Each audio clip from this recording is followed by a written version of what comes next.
Can you take a duck and a chick to the theater? Before we get into the podcast episode, this was a episode that was recorded in person, and the video wasn't very good, and so we kind of scrapped the video or just did it audio only. But as you can see, if you're on YouTube or on Spotify or even listening, you see my face, and that's the least possible. And even though this is an audio only, we're going to be posting it on our normal stuff, and there's video attached because of our intro, brand new intro. I think it's pretty good. But on YouTube, you will just be joined by the 1 hour night drive with Ryan Gosling from the movie Drive, from Ambient Hunter. So shout out Ambient Hunter. And then a movie theater ambiance. It's just a movie theater. There's nothing going on. As well by Ambiensis, something like that. So thank you for an awesome year in 2023. Yeah, back to the episode. Welcome back to the Chick and the Duck podcast. Maybe new angle. I guarantee you they can't see a thing that's on here. It's probably just white. We have to get like this, but it's on here, right? What? Like pulling out. No. But it's through here. Is what I'm saying. So you could capture the screen if you wanted to. Obviously not right now. Not on this, but if I got a nicer webcam and put it into this, I could just use OBS. Yeah, exactly. And then do that, which is what I'll do for the other. Yes, that's what I was saying. Is that you can capture the screen. But that was the worst intro we've ever had.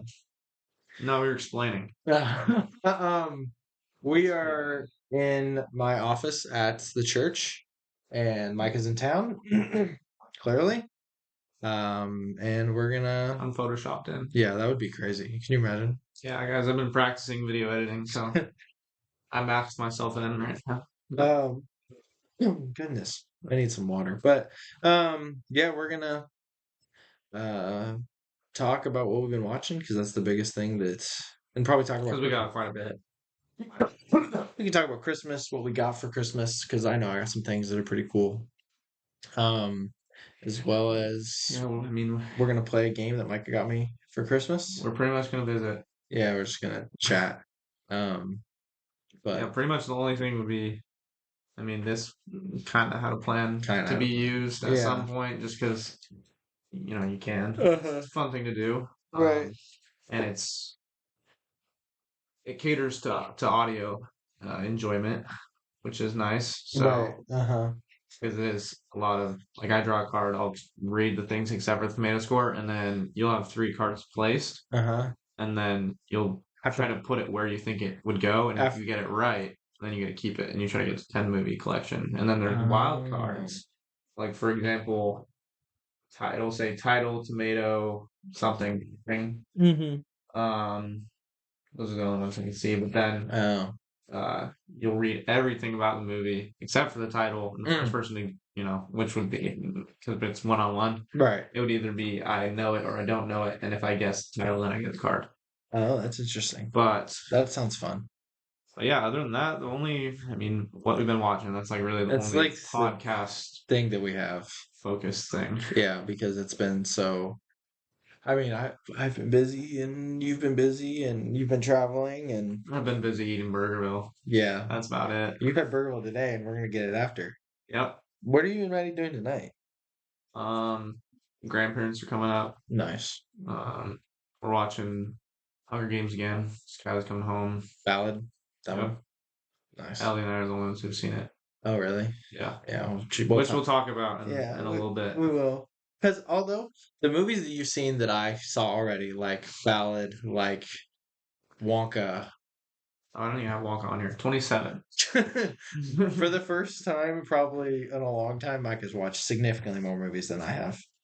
I got in a really lazy,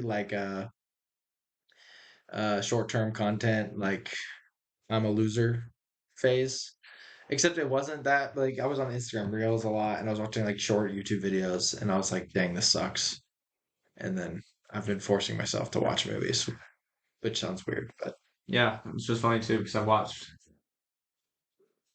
2 movies in the past 4 days, 3 days. yeah. Since I watched one movie on Saturday Because the last time because we I did, watched a really long movie. this was like So 2 weeks ago, the last time because you had watched, yeah, like I watched like 10 or 10 movies, but you watched like 5 yep, and then, or 6 counting only yesterday.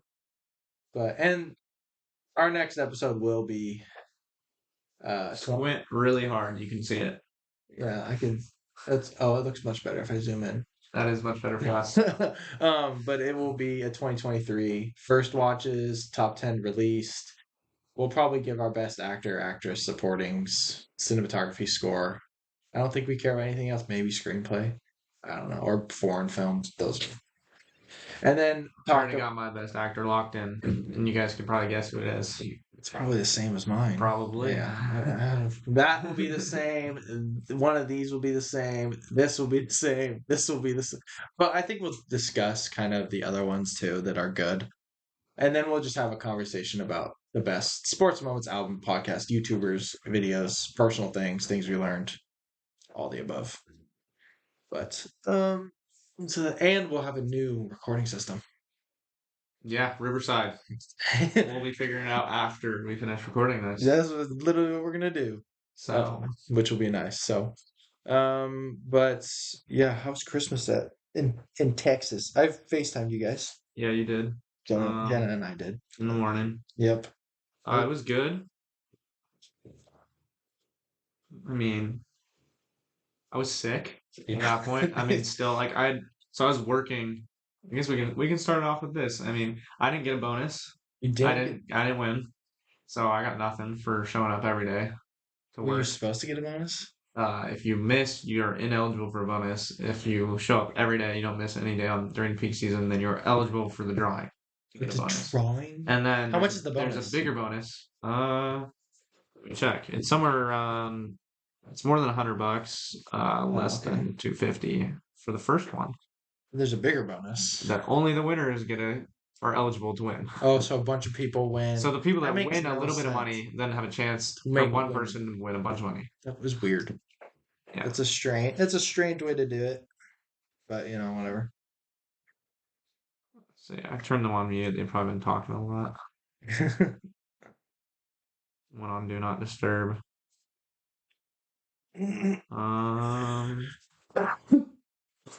Goodness.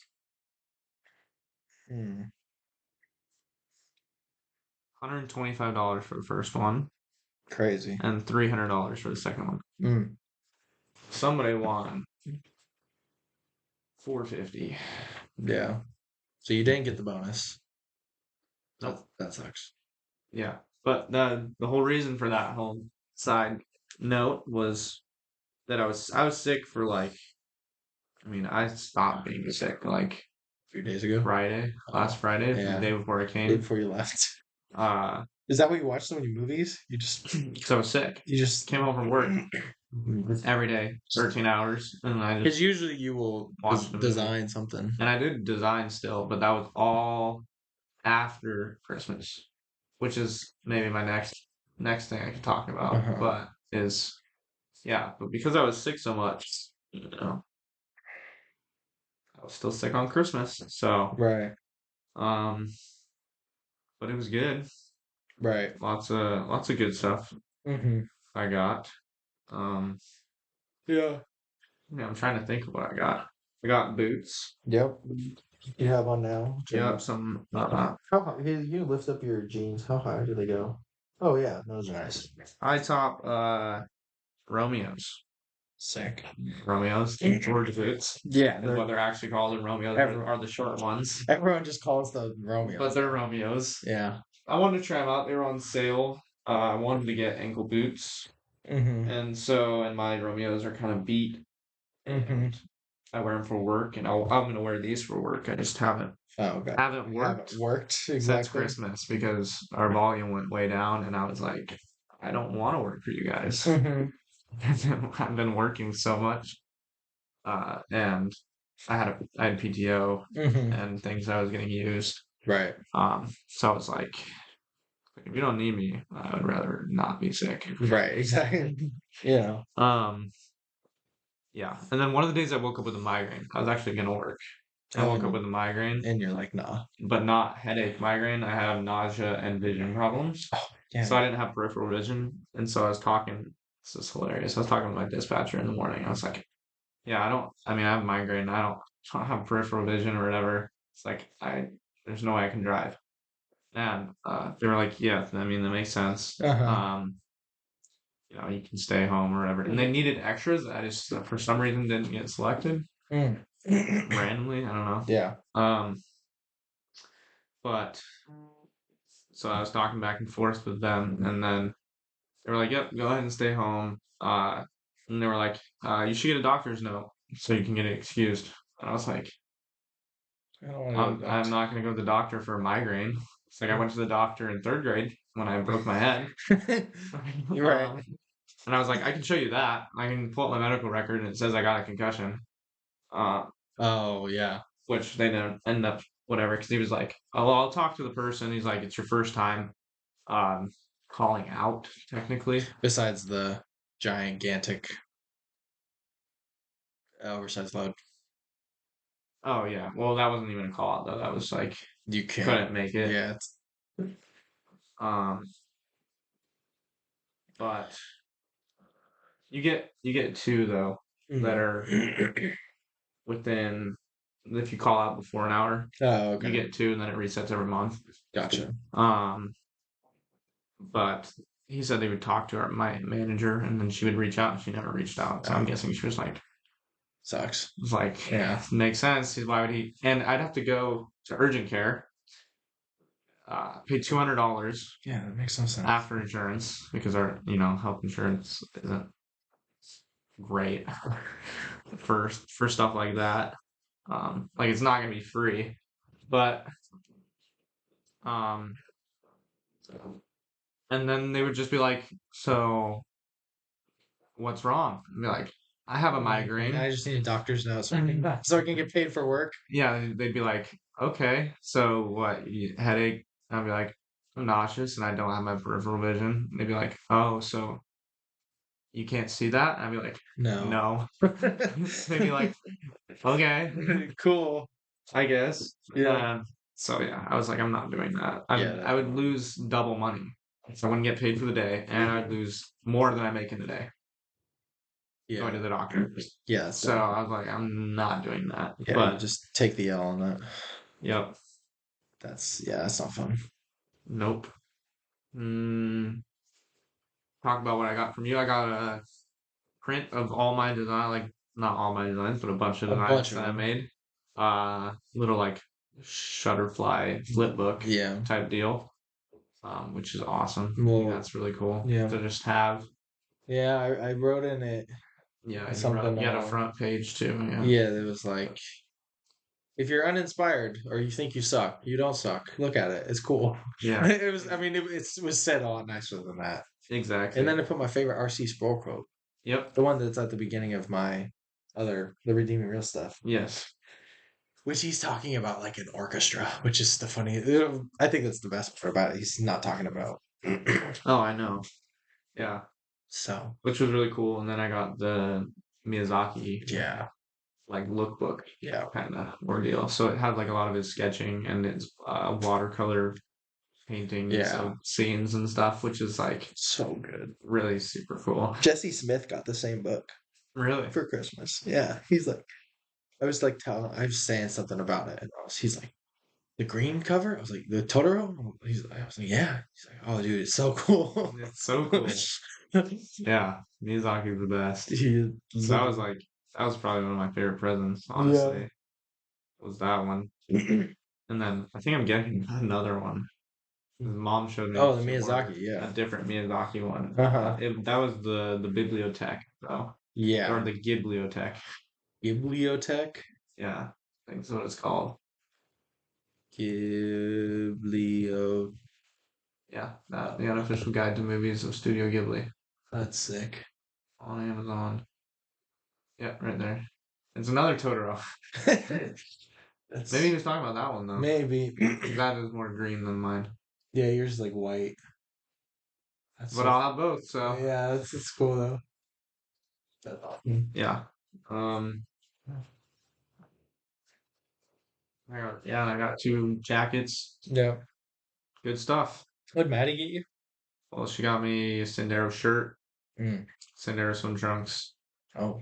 Then it was during a deal. We spent $75. I got a free defective hat. Defective hat. They apparently have defects. So like they're ones that they wouldn't sell, I Mhm. guess, full price normally Gotcha. or something like What's that. the defect? But nothing noticeable. Gosh, dude, It's they're just, so it's just a normal hat. right. They're so picky with those things. I know. It's very weird. It is strange. When you get something. Like, she told me I was free. It's like she's like there's defect or whatever. And I was like looking at it, like Where? it fits well. I don't see anything wrong with It's it. got like a loose strand of something. Something somewhere, I guess, maybe. Which just happens normally. Yeah, so I got that, and then I got she got me a film camera, That's sick. which I was not expecting. Is it like she thrifted it or like she bought? She bought one. I can't remember what. Right, it might have been Kodiak. Okay. Is it a reusable film camera? Yeah, I think so. Is it one color? Not sure. Haven't looked at it too much, honestly. Let's find out. This 35 millimeter one. Is it these? It might have been that. Yeah. Okay. Or like this one, maybe. Yeah, I haven't.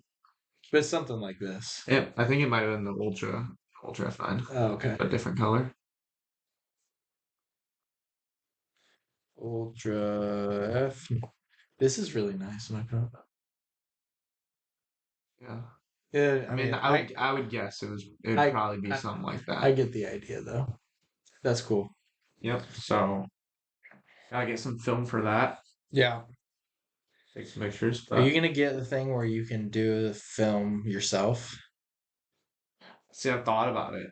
I don't know how much. I need to look into all of it. I've seen stuff where how much, because I know it's spending to get film developed. But if I don't think I'll take too many pictures, like if I don't think I'm gonna be getting film developed all the time, yeah, they have like these type of things. then I might. But if I think, or if I really like taking the pictures, like the first few times, I'll definitely just send it to get Developed.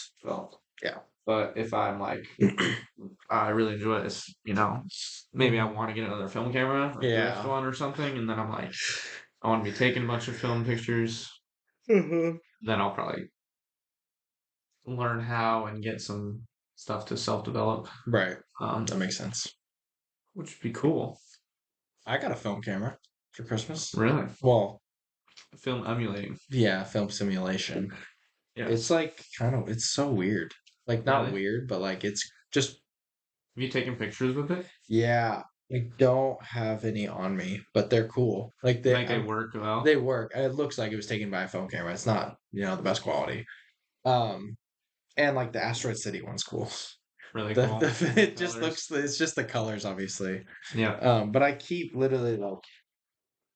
Oh wait. I actually. Oh no way! I forgot it. Like, yeah. So like it's the. Yeah, you could look at it. Like everything is on that left side. Okay. But yeah, so that changes the color. But like I've been taking ones in black and white. And, interesting. Yeah. And like you press that button to take a picture. Oh, weird. So it's just on? Yeah. It's just on all the time? Weird. That's a nice viewfinder, actually. Yeah. So. Paper shoot. Yeah, it's just a paper shoot film camera. From Taiwan. But. It's very nice. Like I was saying. I like it, actually. But like I have my Asteroid City one in my wallet, and as well as the regular film one, just in my wallet in case I want to switch. And they're just like literally just cards, so it's like super thin. Mm-hmm. But yeah, like literally, this is the. Oh, it's having this issue where sometimes it won't take the picture. I figured it out like a couple times. Well, it's supposed to take a picture. I mean, it's the thin thing. I don't know. It's It's kind got of, its problem. it's got its issues. I did get another camera too. I got the Cam Snap. Dude, I want the camps now. There's a lot of issues with it. Oh, okay. Um, It's like film simulation, right? no, Oh, it's film? it's just The digital camera? it's just a digital camera but no screen. Oh. So Oh, so it's. it has a count thing on the back that says how many pictures it currently has on it. Right there. Oh, yeah. It has a shutter speaker, which was most people's big complaint. What is it? Obviously, I have the newest one. And I Mhm. haven't noticed it as a problem because it makes a noise, so you know Oh. you took a picture. It's- It's kind of like this, but people were like, It's Eh, cheap, though, too. very cheap. Yeah. Um, I see ads for them all the time. Did Maddie give you this, or?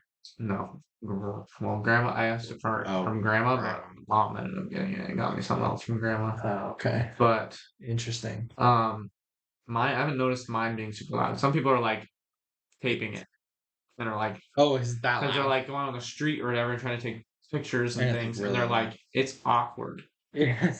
how loud it is. And so, but I haven't noticed an issue with it. I did take some pictures, Mm. and one of the other main complaints is it's just a really bad camera. Oh, okay. So it like had a lot of issues. Like during Christmas, I was taking pictures like Treader with like light coming through the blinds or Oh, whatever, yeah. and so he's like sitting in it, and it was like should have been a really cool picture. And if I would have taken one with like my phone or like It would've been apps, cool. it would have been a great picture. Yeah. They were awful. Oh, jeez. Completely flushed out. Like it does not Yeesh. handle light sensitivity very well, and the depth is Mhm. another big complaint for people. It's like it will not focus on things very well. Yeah, that's not fun. So I'll use it, Right, for sure. but I was hoping it'd be a lot better. Right. But again, What are you $65 camera. Wasn't expecting a lot anyway. Yeah, what are you gonna do? So What are you gonna do? That's tough. yeah, Nice. Yeah, I got good stuff. You got me this game, which I'm excited to play. yeah. I'm an avid. Jen and I play games a lot, and then obviously we can play this on here, which is nice. Mm-hmm. I almost want to send you back with half the deck. So many. Just take but you can still show them on the camera. But I got so I've been saying I got X amount of movies because I got 2 gift cards and I went and spent them on movies. So I got 16 movies total. I guess 17 because you got me a VHS of Brother Bear, Brother Bear, which is sick. Which isn't like, oh, I'm gonna use this to watch it. I don't have a VHS player. no, and probably at some point, and because I didn't even know, I told you this or whatever, but Maddie sent it to me when she was with Blake. They were getting presents, and she was like, "I almost bought this for you," or something like that, and she was like, "But I didn't for some reason or whatever." And from then, I was like, planning on going and getting it as part of your present. Yeah. Hoping it was still there, and also had no idea like what kind of condition it was in or anything like that. Yeah. So at some point, I'm sure I'll get you like the one that you got, like the Wrath of Khan one for Dad, Oh, where it's like still nice packaged, all that different. Yeah, stuff I mean to keep, just because it was. I mean, it was old, very cheap. It was like $2. Yeah, I mean, but that's like that's the whole thing is like the one I got Dad was like 15. That's because it's still sealed. Yes. But it's more of I'm a collector of things. Mm-hmm. Not so much these things anymore. I still get them, but yeah, here new camera view is the opposite of the other office view. Yeah, you guys are in the Funko Pops. In the Funko Pops.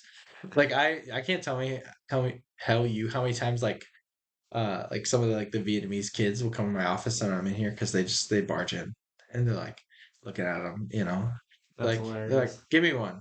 I'm like, okay, you can have this one, and I just give it to them because I'm just like, yeah, whatever. Give me one. Yeah, that's hilarious. So, but like I said, I collect things. I collect movie things just that I like, and so it's a sweet thing that I have set up now. But yeah, so I got 16 movies, so I'm gonna list those off for you because I sent you a couple, but you don't know most of them that I got. So I got 1, 2, 3. I got 6 Criterions.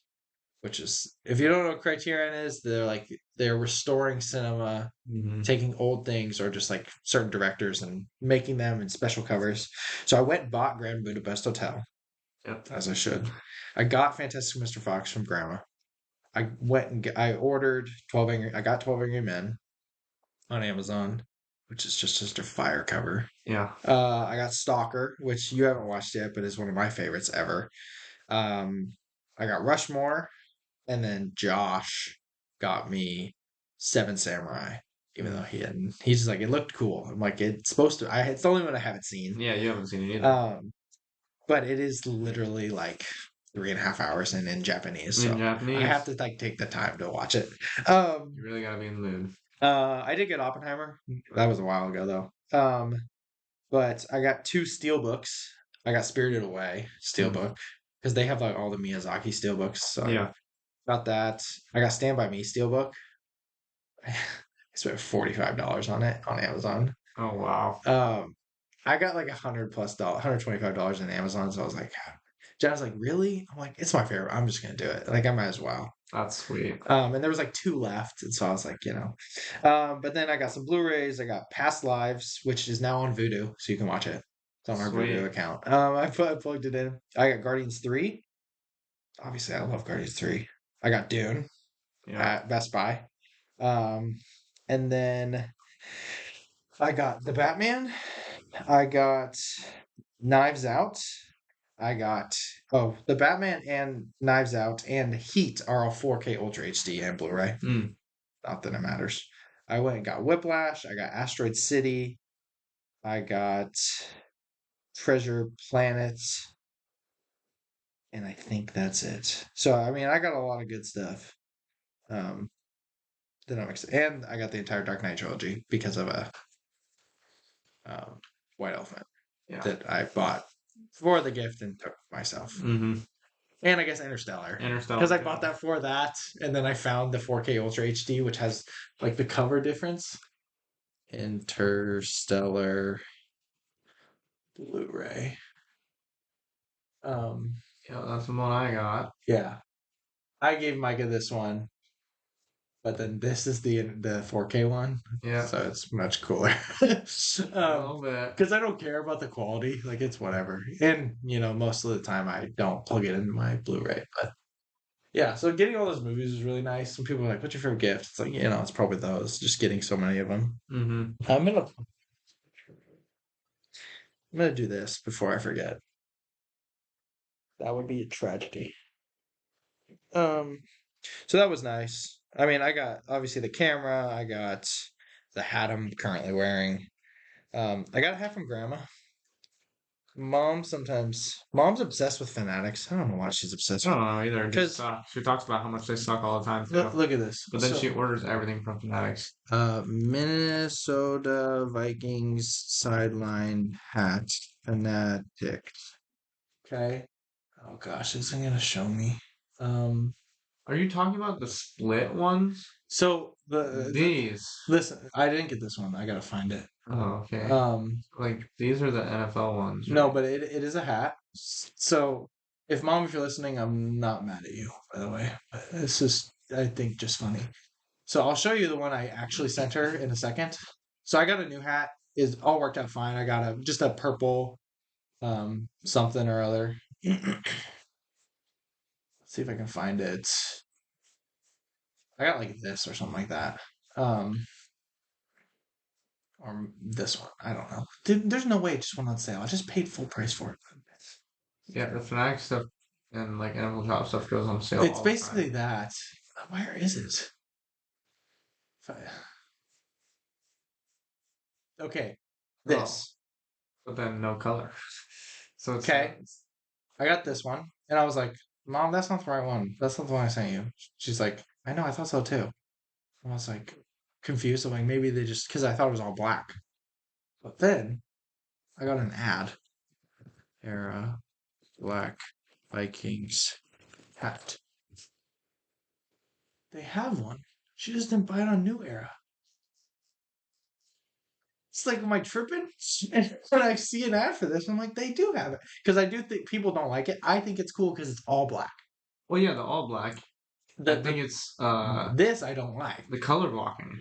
It's gross. And so I was like, oh, maybe they're just weird and just didn't. But mom just bought the wrong one because she's obsessed with Fanatics For some reason. Yeah, so Which is so weird. Fanatics sucks. She talks about how much they suck all the suck, time. man. They're Because terrible. they do. They suck. And NFL Shop runs through Fanatics. So if you order from NFL Shop, also it's Fanatics. Yeah, so So I must have. I don't terrible. know. I don't But know. New Era's great.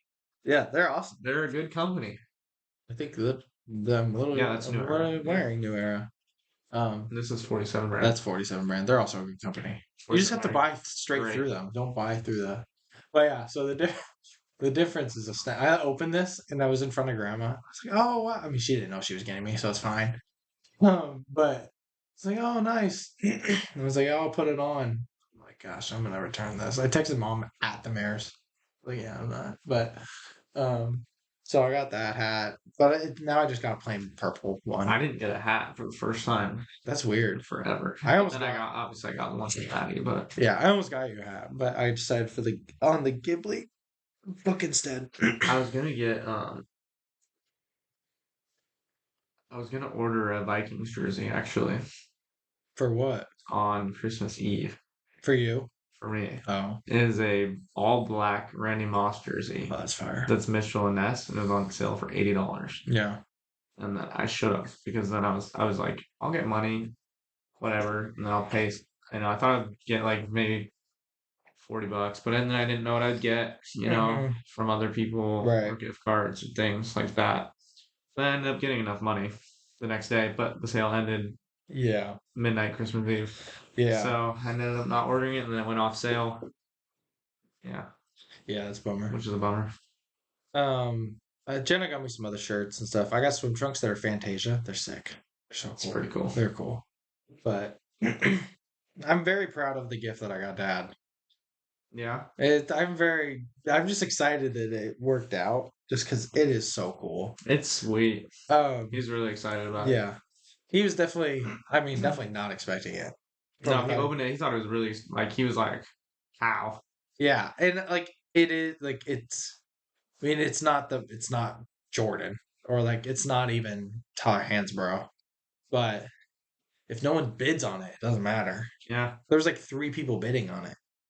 And if you forget, if you don't notify yourself, yeah.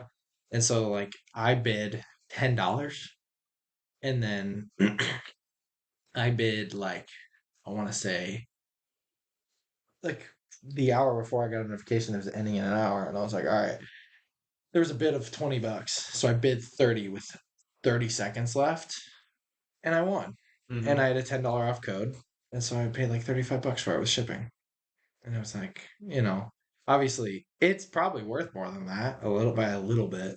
But sure, the jersey itself, they would not sell for less than $35. So yeah, still a steal. But and then plus things just mean more if you're attached to them, Mm-hmm. When I got you the Wilfred L thing, he was only $60. Yeah. But if you like him enough, it doesn't matter.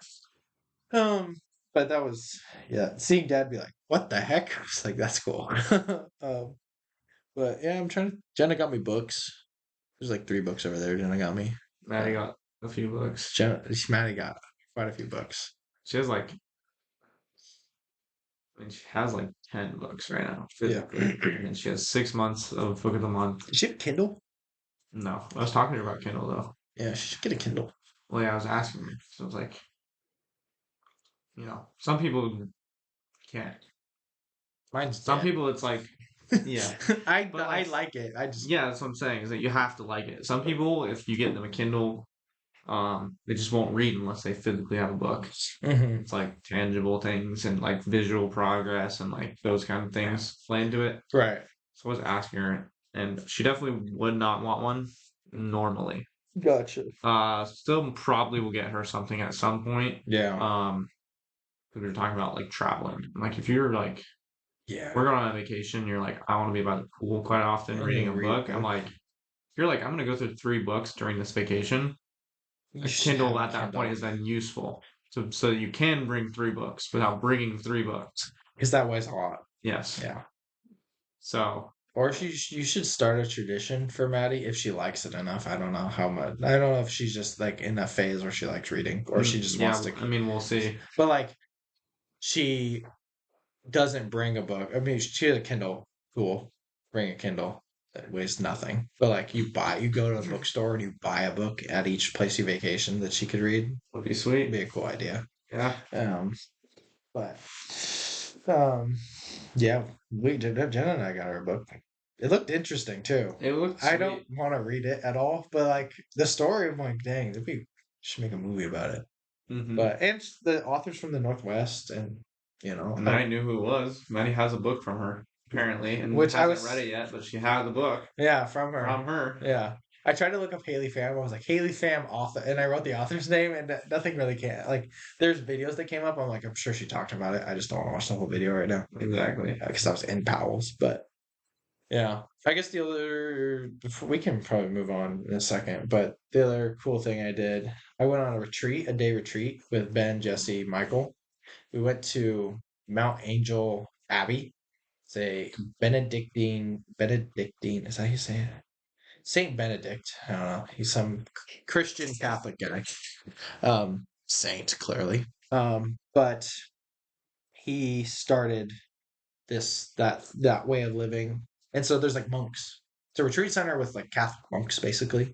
And they have church, and they have like 3 times a day they have stuff. But they have a retreat center where you can rent a room, you can stay there overnight, or you can just rent a room to hang out in. And people go and do all these things, and there's like things to do. And so we went there. We got there at 8 a.m. and like basically reflecting on the last year and planned for the next year. We like played games. We ate food. We went around the whole entire property, which was cool. They had like Stations of the Cross, which are like it's like German. That town is like German, so there's like German style art. Oh, interesting. And you walk up if you wanted to. I went to a few of them, but then we went and did the midday prayer chanting. They call it chanting with the monks, where they're like you're just singing out of a songbook and you're singing a psalm, like a literal psalm, which is cool. You can't really understand them sometimes because it's but it was interesting. I see. Pretty sweet. We're not Catholic, so but like I respect like what they're doing and like their commitment to it's pretty crazy. Yeah. And yeah, it was just like fun, like reflecting and praying and reading. And we did 2 hours of silence. It was hard. Ben does it like often. So he was the one that like kind of, because he's taken a class on like retreats and how to retreat well. So he like led the thing, which was great. That doesn't surprise me. Yeah. So that was helpful, obviously. But 2 hours of silence, we're like, I don't know. He's like, just try. I was like, okay, I did it. That's pretty, man, that's pretty cool. And so that he does that often. I'm like, silence. I'm gonna try to do it for a half an hour once a week. Like, tell Maddie she should do it. But and so that was cool. Like we spent the whole day, and then we ended by going and getting food at some like this town, Mount Angel. It's like down south in Oregon, but it's like a German town, like I said. So the place we went to was like a German restaurant. And I got a burger. A pint of Guinness. No, but I did get a burger. There was a bacon pastrami cheeseburger with Swiss cheese, grilled onions, and a pretzel bun. Oh, wow. It was crazy. It was so good. Germaned out. It was Germaned out. It was like Leavenworth, but like way smaller. That's awesome. But it has the biggest Oktoberfest in the entire Northwest. Like bigger than Leavenworth, which is I didn't know that, which is crazy. That's cool. Yeah, so that was a fun day. And you were here for New Year's, right? Yeah. What day was New Year's? It was Sunday. Sunday. Oh, okay. Did you do anything? Did you just stay up late? A bunch of people came over. Oh, okay. Yeah. Makes sense. We watched Endgame. Yeah, I saw that. Oh, like we played games, but we played a lot of games. We played. I mean, I don't even remember the first game we played. But main attraction starting off was Maddie was making. Saw this. That's TikTok. But I don't have TikTok either right now. Oh, really? she's had it deleted for almost as long as me, I think. Oh, okay, nice. Probably Um, Instagram Reels. Some. She goes on Reels, sometimes. Mm-hmm. So I'm sure she saw it on there, but it's like this New Year's Eve cocktail. Uh-huh. It's just champagne, and then you use cotton candy and edible glitter, and you make a glitter bomb, and it's called the ball drop, and you drop it in, and the cotton candy dissolves, and then it glitters with the Oh, carbonation. interesting. I mean, it looks really cool. Yeah. And so that was like the big thing happening to start with. It was like, and obviously we had like Maddie and I made a whole vegetable platter, and then Kylie and Ellie made a whole fruit platter, and Okay. like then the rest of it was like finger foods. But Was it like your friends that came over, or was it yeah, like family? Jackson came over for a little bit. Lauren stayed pretty much the whole time. Kylie and Ellie were there. Blake was there. And Jackson left? yeah, he went to AJ's. He goes to AJ's every year because AJ's birthday is New Year's Eve. Oh. So he didn't want to not go. Right. But and Lauren usually goes, but she stayed. We were given a whole bunch of grief for going. That's funny. Yeah. And so yeah, they came, then Massey's, so Mm-hmm. Maddie's cousin and Yeah. uncle, they came. Mm-hmm. And there were supposed to be more people that came, and then some people got sick and didn't come at all. Right. But then Nick and Jamie's friends, they came up. Gotcha. And so yeah, quite a bit of people, but yeah, like I Very said, we started off with the drink thing or whatever, but then that was like our main thing. We ended up doing so many different things. I mean, we Yeah. played horse racing, which Yeah, I talked to you yeah, about. you told me about that. We were playing the ping pong table game, Mm-hmm. the 1, Yeah. 2, 3, 4, Mm-hmm. that thing or whatever. And then we played the rage cage one, with Yeah. the stacking Uh-huh. cups. And then we played basketball. We played Mafia. Yep. We did karaoke. Oh my goodness, that is a lot of things to do. Karaoke. It was like one of our last things we did. We were up till like 1:30 Mm-hmm. after they said that we were celebrating Texas time. 10 p.m. Right. Everyone's gonna go home, and Then everybody stayed. 1:30. That's hilarious. That's so good. Yeah, pretty hilarious. It was a good time. Yeah, that sounds fun. I mean, yeah, Yeah. good time. Ours was unbad. Like we just played games with Brandon and Kayla and watched Endgame. Which was like kind of crazy. The fact that the first movie I watched in 2023 was Infinity War. And the last movie I watched in 2023 was Endgame. It is kind of crazy. Yeah, we were just waiting to finish it. Apparently. For a whole year. I did watch it, I think. I'm sure. No, I didn't. Did I? I'm sure I could check. You didn't watch Endgame at all? This year? Did I? I could find out. I definitely didn't, but It used to be a comfort movie for me, so I wouldn't be surprised if I had watched it. But let's see. This is why I like Letterboxd, because I can literally. I watched it. I did. August. I don't know why I watched it. I did. But randomly. do you want to play a game? You want to try that first? Let's try it out. All right. So how do we play? Draw 3. You draw 3, and you can see them, right? Yeah. But so now you're gonna put them in order of tomato score. Oh wow. That's tomato? Not a great spread here.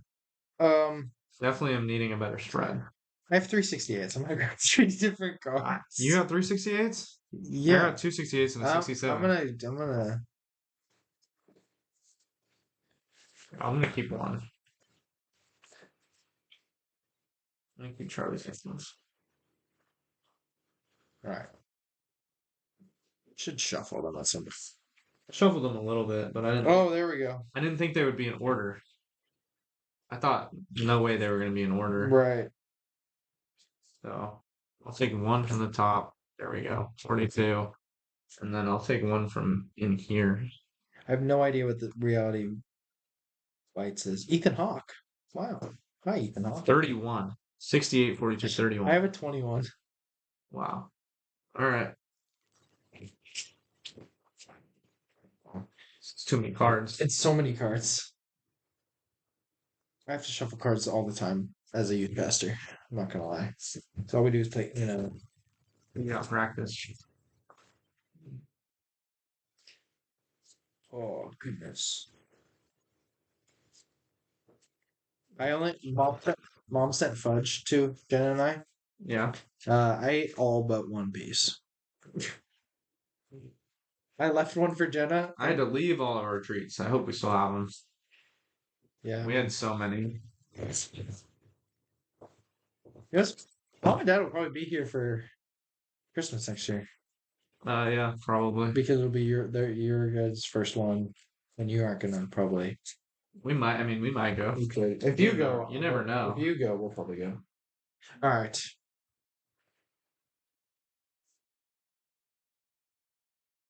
All right. All right. So now what do we do? Oh, do you have the wild cards? Yeah, they're right there. Yeah, we need to mix them in. Do we need to? Oh, mix them in this? Yeah, and the whole thing. Oh my gosh. So I'll give you half of these. You just throw in somewhere. I'll just shuffle them into this first. I feel like this is not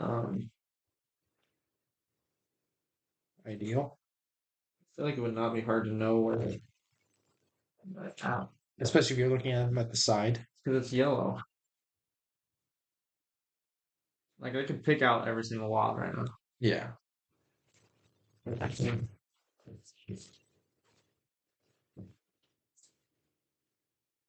All right. I'm gonna just use that deck. I'm gonna put these. This probably not using. All right. Okay. So then I draw one card for if you. you draw a card, it's for me to guess. Okay, and then I tell you Everything but the tomato, unless it's a wild, then you listen to what it says on the wild, and you draw another card. If you get a wild, then you draw another one to get a movie, and then you listen to what it says on the wild card. Okay, so then If that makes sense. so I tell you I don't tell you the Rotten Tomato score, but I tell you who's in it, Everything else. the title of the movie. Yeah, title of the movie, the year, the audience score, Okay. who's in it, and you can read the thing if you want. I can tell you the audience score. I think so. But they're not really always exactly the same. No, it's no. Like this audience score is 45 and then 68. So it doesn't really tell you. Yeah. Okay. All right. You ready? I'm ready. So, what are your cards that you have right now? I got Beethoven with a 31% rotten. She's all that, 42% rotten.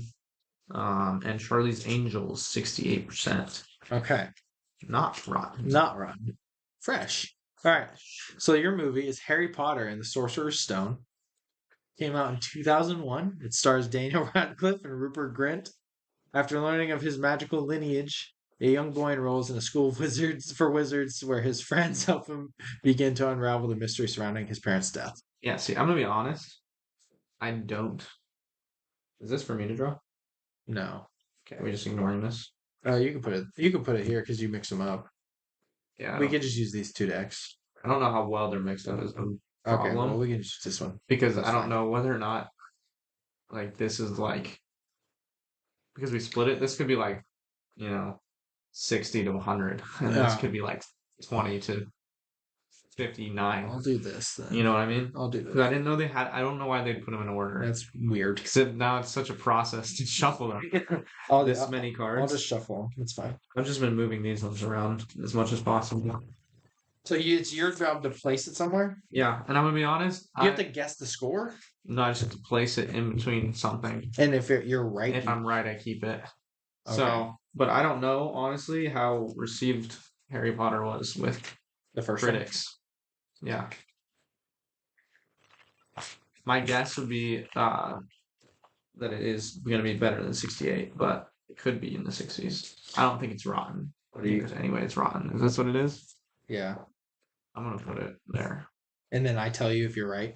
Well, then I'm just going to flip it. And you're right. And I'm right, so I keep it. Yeah. All right. Certified fresh. All right. 81%, 82%. Yeah. Audience. Did you tell me the audience? Yeah. Oh, no, I didn't. I don't remember.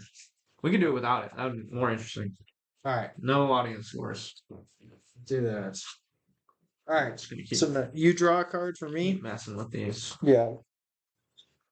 Yep, I'll draw a card for you. Okay, the Book of Henry, Oh gosh. 2017. I've never heard of this. Naomi Watts and Jaden Martell. A terminally ill young genius devises a plan to save a friend suffering from abuse, and his mother attempts to carry out after his death. Oh gosh. Well, so we're not doing the audience. Okay. Unless you want the audience, I can give you the audience. Yeah, it might be helpful. 63% for audience score.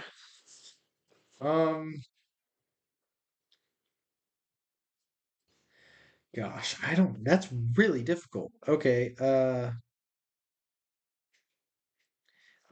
So for context, I have TMNT, the 2014 with 21%, Bruce Almighty at 48%, and Reality Bites at 64%. I don't think I'm gonna get this right, but we'll do right here in between TMNT and Bruce Almighty. Oh my gosh, that's crazy. So lucky. That is so. You put it right above the 21%, and it was 22%. Yeah, it was 22%. That's crazy. Okay, so I grab another one for you. Yep. Half Baked. Oh man. From 1998. Okay. Starring Dave Chappelle and Guillermo Diaz. To bail out their buddy, three stoners steal and sell highly potent strain of pharmaceutical grade marijuana. It has an 81%. Yeah, I was gonna say score. Audience score high. It has an 81% audience score. Whether it's going either below or above 42%. Below or above, she's all that. I don't know where yet.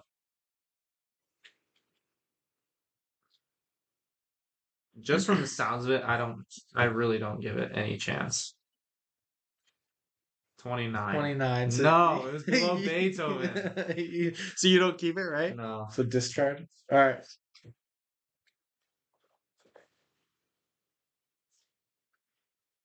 All right. Oh, I okay. picked one from mine. Okay. It's Top Gun. Actually, 1986. yeah. Audience score 83%. Yeah. Tom Cruise, obviously. Arrogant fighter and his good-natured best friend attend flight school where they compete against the best of them. I'm gonna do. I honestly don't know. I know Top Gun Maverick's like a 90%. Amazing. Yeah, the movie's amazing. So for critics, I'm gonna go here. I'm gonna go in front of Reality Bites. Which is a 64. Gets 64%. There's no. It's rotten. I almost did this because I thought maybe critics didn't like it when it came out. I'm surprised though. It's a good movie. If you ask mom and dad, they're like people hated it when it came out. It wasn't until later that people. Yeah, but that would be audience. Yeah, it's true. I don't know, man. Critics are weird. Okay. All right. Wild card. Okay. So what do I do? Draw another one, and don't say. I need to guess what that says. You need to guess what this says? Yes, based on everything else on the card, you can say. Draw and read one movie card. You're trying to guess what this says? What the wild card? The wild card's gonna have, like, it's gonna say title or year maybe or something. You have to. And I gotta guess that. So I gotta guess if it says title. I gotta guess what the title is based on the actor, the synopsis. So you have to guess the scores. You have to guess the tomato meter. Okay, so it's the same. It's the same. It's the same game. But I have to guess it exactly. You have to guess it exactly. Oh, to get the card. To get the card. Okay. Jumanji, 1995. What is the audience score? 62%. Okay. Robin Williams and Bonnie Hunt. Two kids discover a magical jungle themed board game that fills 62 audience? 62 audience. Fills their lives with danger and excitement. I'm going to say critics give it slightly lower, but not too much lower. Okay. So I'm going to guess 58. You were close. It's 52. That was good. That was good. Okay. All right. Go ahead. Dude, I'm good at this. I'm good at picking movies. Okay. I got another one that we know. Okay. It's Alien. Oh no. 1979. Okay, audience score is 94%. Yeah, obviously. Yep. I don't need You don't anything, need anything else. so Yeah. you know who's in it, and you know the synopsis. Gosh, I'm just gonna do this because we're still tied. Okay. I figured it was high. It's a 98. Yeah, I figured it was really high. So That was a safe turn. Okay. You would not have turned that over in the front. yeah, that would have been. You might have been kicked off this podcast. I got another bad one. Yeah, dude. I'm putting it there. Not necessarily. Not necessarily. Okay. You do have the B movie. Dude, I'm putting it there. 2007. It's got a 53% audience. Jerry Seinfeld, Renee Zellweger. Nobody like it became a meme. It's so bad. No way. How did a critic give that a 49% of critics rated it above Above a positive a rating. positive? Yeah, so So- above 60 or above 59, right? Well, no, it's like if say we were critics, we do a 5-star scale. So a 3.5 is positive.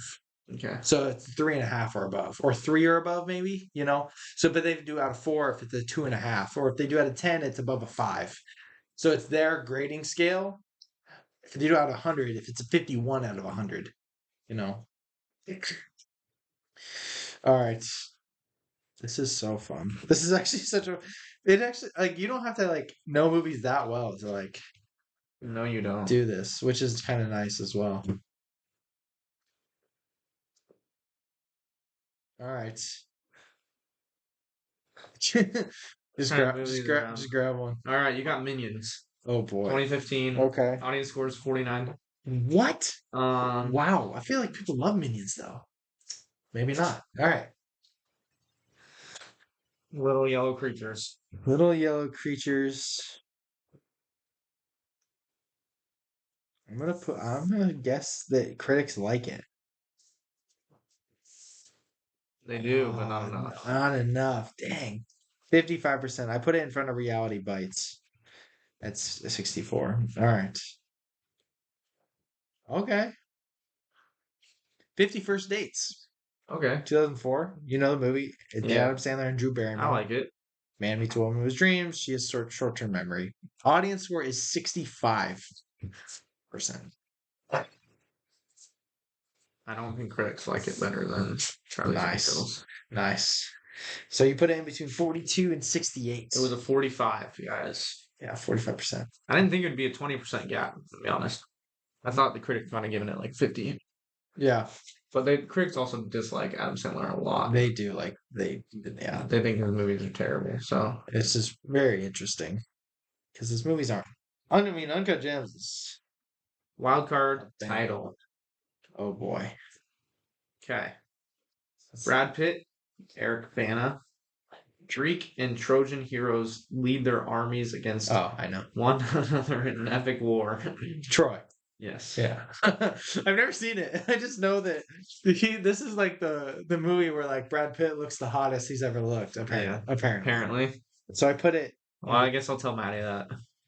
Oh, She's got a movie to watch. Does she like Brad Pitt? I'm obsessed. Has she seen Mr. and Mrs. Smith? No. You guys could both watch that because you'd get enjoyment from the opposite. She wouldn't appreciate that though. Oh my gosh. All right. Step Brothers. Okay. 2008, obviously. You're surprised by it you saw. Will Ferrell, John C. Reilly, 69% audience. Dang. And you know what the movie's about. So I think if we re-released the movie, it'd get critics would give it a somewhere around here. I think they probably didn't like it though. Which is a shame because they were wrong. I'm gonna stick it in here. okay. I don't know. It's a 10% difference. I feel like it's better than sticking it between these two. Gives me only 3% chance. Dang. Yeah, it was more than I Better thought. than I It was more than I thought it would be. That's why I was a little Okay. shocked. I thought it'd be. I thought it'd be down I there. thought it'd be between 30 and 40. I don't think it's that, but like No, I agree with this. it's I would give it like 60s not the in best. my personal. Yeah, it's not the best movie ever. obviously. There are people that like think it's like a 5-star comedy. If I was rating it, I might give it a 5-star comedy. It's hilarious. 4. And I rewatch it all the time. It is funny movie. All right. Ace Ventura, Oh Pet gosh. Detective. There's no way I'm getting this. 1994, Jim Carrey, Courtney Cox. Yeah. An eccentric detective who specializes in finding missing animals is on the case when the Miami Dolphins mascot is abducted. I did not even know that was the premise. I haven't seen the movie. The Miami Dolphins mascot. That's hilarious. It's so good. A dolphin's been abducted. That's so Jim Carrey. That is. Comedy. 57% audience. Audience don't even like it. I'm gonna go. I'm gonna take the safe bet and do my biggest gap. Actually, I have 2 Jim Carrey movies. It's like which one do the critics like more? Oh wow, interesting. Bruce Yeah, Almighty. you got two Jim Carreys. I'm gonna say they like this better. Oh, I wouldn't have mattered. You got the same. That's You actually lucked out. That's crazy. that is kind of crazy. That's wild. Okay, You had a great you have a great gap also. I do have Your gap is unfair. I have 2 really big gaps. Okay. I'm sorry because you don't know what this is because neither do I. Or do you want to do one that you know? Like, No. Okay. No. Uncle Buck. Okay, yeah, I from don't know what that is. 1989, starring like this part sucks. John Candy and Amy Madigan. Okay, I'm gonna look up John Candy. Just don't look at his movies. Oh. Oh, we can do it here. John. Oh, okay. Oh, Yeah. He's what he's is he in? Home Alone. He's in Home Alone, yeah. He's Okay. the music dude. Yeah. 76% audience. Oh wow. An irresponsible, self-indulgent, proudly unmarried man considers changing his ways when he's enlisted as the babysitter for his brother's 3 children while he and his wife are out of town. I don't want to watch this. So he like wants a family. That's what he's saying. He's probably single. Then he babysits his kid and he wants a family. Maybe. I don't know. I No just know that he idea. has to babysit the kids. 67%. I'm going with my big gap. Hoping it's 50. Nice. 62. Okay. Yeah. There you go. Cool. What's it at So- right now? 6, I have 7? 7. Yep. 6 to 7. This is very fun. I could play this for a long time. You got The Sixth Sense. Oh, gosh. 1999. People hate him. Bruce Willis. Oh, gosh. Thoughtful but depressed child. Psychologist tries to help a troubled little boy with his ability to see ghosts. 90% audience score. Yeah, that's what's crazy. Critics like hate M. Night, but also love M. Night. I'm gonna put it in between Reality Bites and Alien, giving it above a 64. There you go. 86. I feel like it was safe. It's one of his most It was safe. well received movies. It was safe. It's not like The Happening. Ah, this is awesome. Interstellar. Oh yeah. So it's going right here. 2014. 86% audience, which is kind of crazy. No way. Dude, they don't like it. I thought critics loved it. No. I can't believe that, dude. That's crazy. I didn't think it was gonna be like high 90s or anything, but I thought that it was gonna Be be above 81. high 80s, low 90s. Isn't that for crazy? sure. The 76. That's criminal. That is criminal. Life of Pi, Oh no. 2012. Oh no. This is where my gaps are closing. Yep. That's why it gets, you gotta get to 10, it gets harder Yeah, because my turn. as the game goes And I on. have 8. 84% audience score. Yeah. I know the And movie. you know what it's about. Yeah, I know what it's about. I've never seen it. I'm gonna take the risk and go here. Oh no. No, I'm gonna. You said 86% audience. All right, 86% audience. 84. All right, well, I'm gonna go. Doesn't matter. Wow, I'm You got lucky so again. lucky. Holy crap, that's crazy. I want to get a movie that I we'll do. All right, yeah, we'll do this. This is good. The other movie I never heard of. I didn't want to give you two that you never heard of. Harold and Kumar? I've never Oh heard. my gosh, this is like one of people's cult comedies. Really? Yeah, they're hilarious. They basically go on these crazy adventures after they get stoned. Oh, So like they got stoned and they were gonna go to White Castle and then they Oh. ended up on this like crazy thing and like Oh. ended up at like George W. Bush's house smoking blunts with him and like wow. crazy. Well, Crazy Rich Asians. I don't know that I would have given it a 74% though. Yeah. Honestly. Yeah. Figured that maybe people wouldn't have liked it. Crazy Rich Asians. Okay. It has a 76% audience. Chinese American woman travels to Singapore with her boyfriend to meet his extremely affluent family. See, this sucks. This sucks though. This is my biggest gap. But I don't know that it's above a 68. It's either going here or here.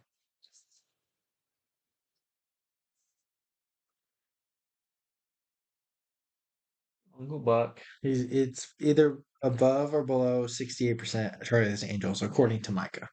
I don't know what he like. I know what it is, but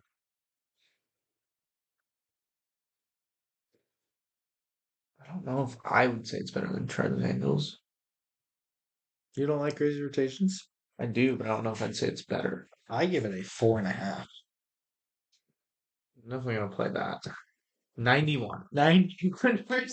It's not a 91. It is. I mean, it's pretty dang close. I don't know where it went. Sure. Oh, I see. I give it when I was doing out of 100, I had it like a 90.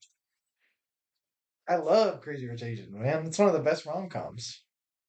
One of my favorites, at least. No, I wasn't a big fan of rom-coms when I watched it. Maybe that's why. You should watch it again.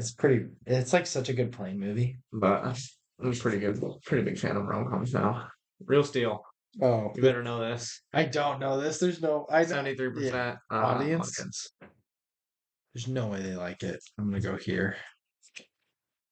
Oh my gosh. That's crazy.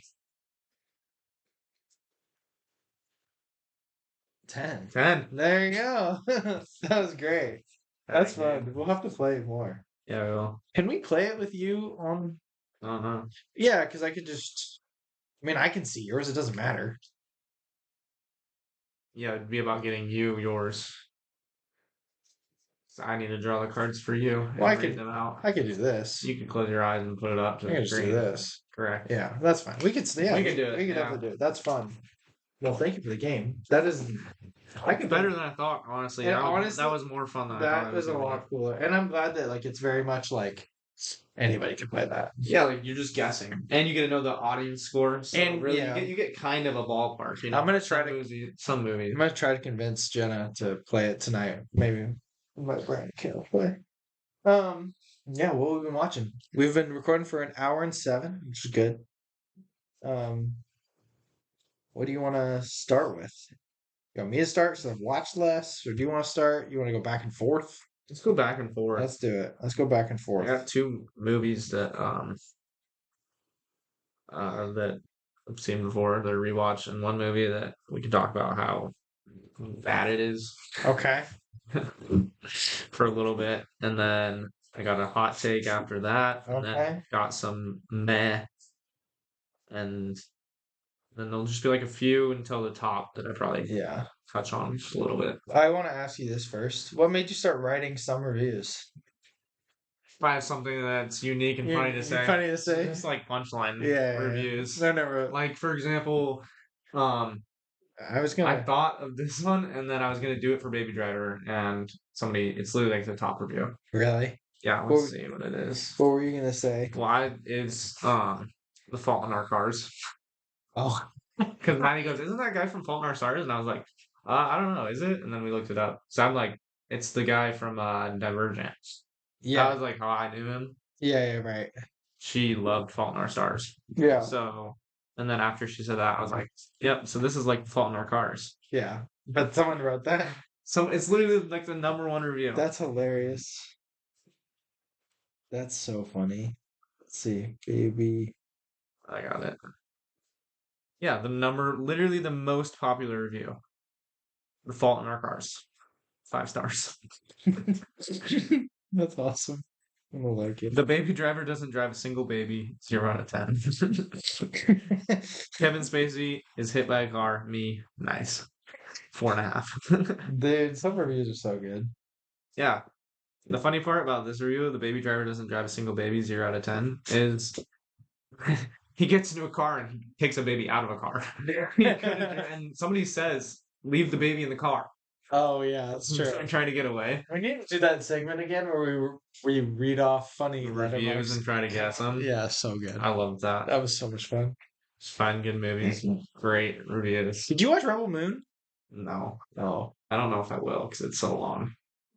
Well, it's the first one. It's not long. The director's cut will be long. How long is the 2:20. 2 hours 20. Too long. It's too long for how bad I've heard it is. Yeah. All right. Go ahead. What's the first one you want to talk about? Baby Driver. Oh, okay. I bumped it to 4.5. Yeah. I think I like car movies. Yeah, I have it at a To 4. be honest, I I think I watched like car movies. The movies are sick. This I is one love of the, Fast and the Furious, like the first one, the Fast and the Furious. Is that your favorite Fast movie? The first one? No, 7. Oh yeah, 7 or 6 or 9, but I need to rewatch 6, and 5 is really popular too. 5 is good too. I mean, think 5, that's the highest rated one. 1 and 5 through 7 are the ones I'm like. Those are my top those are still good. for sure. But Yeah. I love. There's something about 1 I love. Well, the simplicity. Just of the it also. yeah, it's super simple. There's nothing really about it. Vin Stakes Diesel are doesn't like look like a realistic. Yeah, Yeah. and actual racing scenes are good. Yeah. So Baby Driver bumped it up. I love Lily James. I think she's great. Yeah, She's in the Iron Claw, which I'll talk about in a second. Mhm. But yeah. it's interesting though. Ansel Elgort is not in very many good movies. No, Like I think this is the only. like Divergent's bad, West Side Story is bad. and Fault in Our Stars is bad. Yeah. If you're not like Into that. 14-year-old girl, Yeah, exactly. or even younger, 12, 11, 14. Yeah, or Hank Green, who wrote the book. Yeah. But I watched. So this is. I mean, we haven't talked in so long that it's like I watched Santa Claus 3: Escape Clause. That movie sucks. Yeah. From November 1st till Christmas, Jenna's like, I want to watch the third Santa Claus. Santa Claus are not good. The They're first not one's- good movies. The first one's the only one that's watchable. It's like 3.5 stars. It's like barely above. They're average. all they're like Second all one bad sucks. movies. But then like I was like, fine. And it's so bad. So I bad. don't remember what I wrote.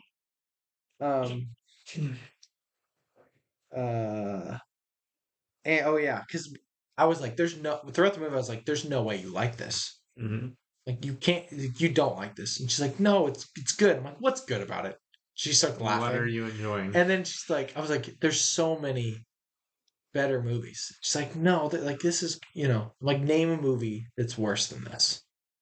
And she couldn't, which was hilarious. Yeah, I mean, if you just, it's the same thing with like, I like this, whether or not I think a movie is like really bad, I always like will consider like, would I ever pick this movie to watch? Would I ever be like, we should watch this movie? Yeah. Even if like, especially if I was like with someone, would I be like, we should watch this? Like, you'll enjoy this, or we'll both enjoy this. Rewatchability is huge, man. And so, but then with Santa Claus, obviously I'm gonna shrink it down because you're the least likely to pick Christmas movies. Mhm. But it's Christmas time. I've watched every Christmas movie. I would never consider to put on any Santa Claus movie past the first one. And even the first one, Barely. I probably would Barely. not pick. Barely. I didn't watch it at all this I year. hope Jenna wanted to watch it. Jenna watched the second But one. Santa by Claus herself. 3, I would never. I could have watched every single Christmas movie 3 times, and I still would never turn that on. I watched It's a Wonderful Life like 3 times. I watched Klaus twice. I watched Holdovers twice. I watched The Grinch twice. I watched The Grinch twice. Yeah, like I also hate the new Grinch, which I would not. I refuse to watch. I don't think I watched it either. But yeah, so Santa Claus 3 sucks. Yeah. Kind of in a similar realm, I watched La La Land. No. Would you watch it with Maddie? Yeah. Nice. Yeah, with Maddie and Ellie watched it a little bit. Oh, that movie's so good, dude. So good. I was talking about it yesterday because Maddie says it's the best movie ever made. And I'm like, I don't think that. That's not my opinion, but your opinion is not wrong. Like you're not wrong in saying that's a that. correct answer. Yeah, that's a reasonable answer. If someone was like, "What do you think the best movie ever made is?" and you were like La La Land, I'd say you're probably right. Yeah, you have a good chance of being right. Yeah, obviously movies are obviously subjective, but she thinks the best scene is the observatory. I mean, that's also up there, not. But I think the ending is the best scene. The last, and she's like, "Oh my gosh, are you insane? It's so sad.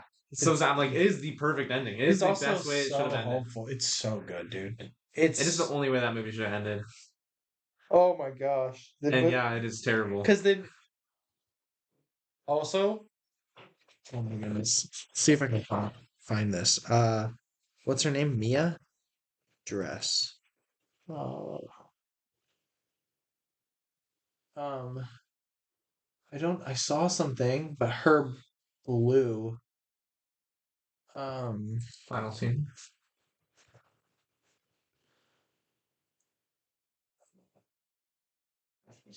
Where is it?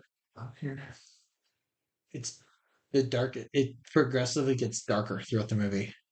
Her dress, like with the blue dress that she wears.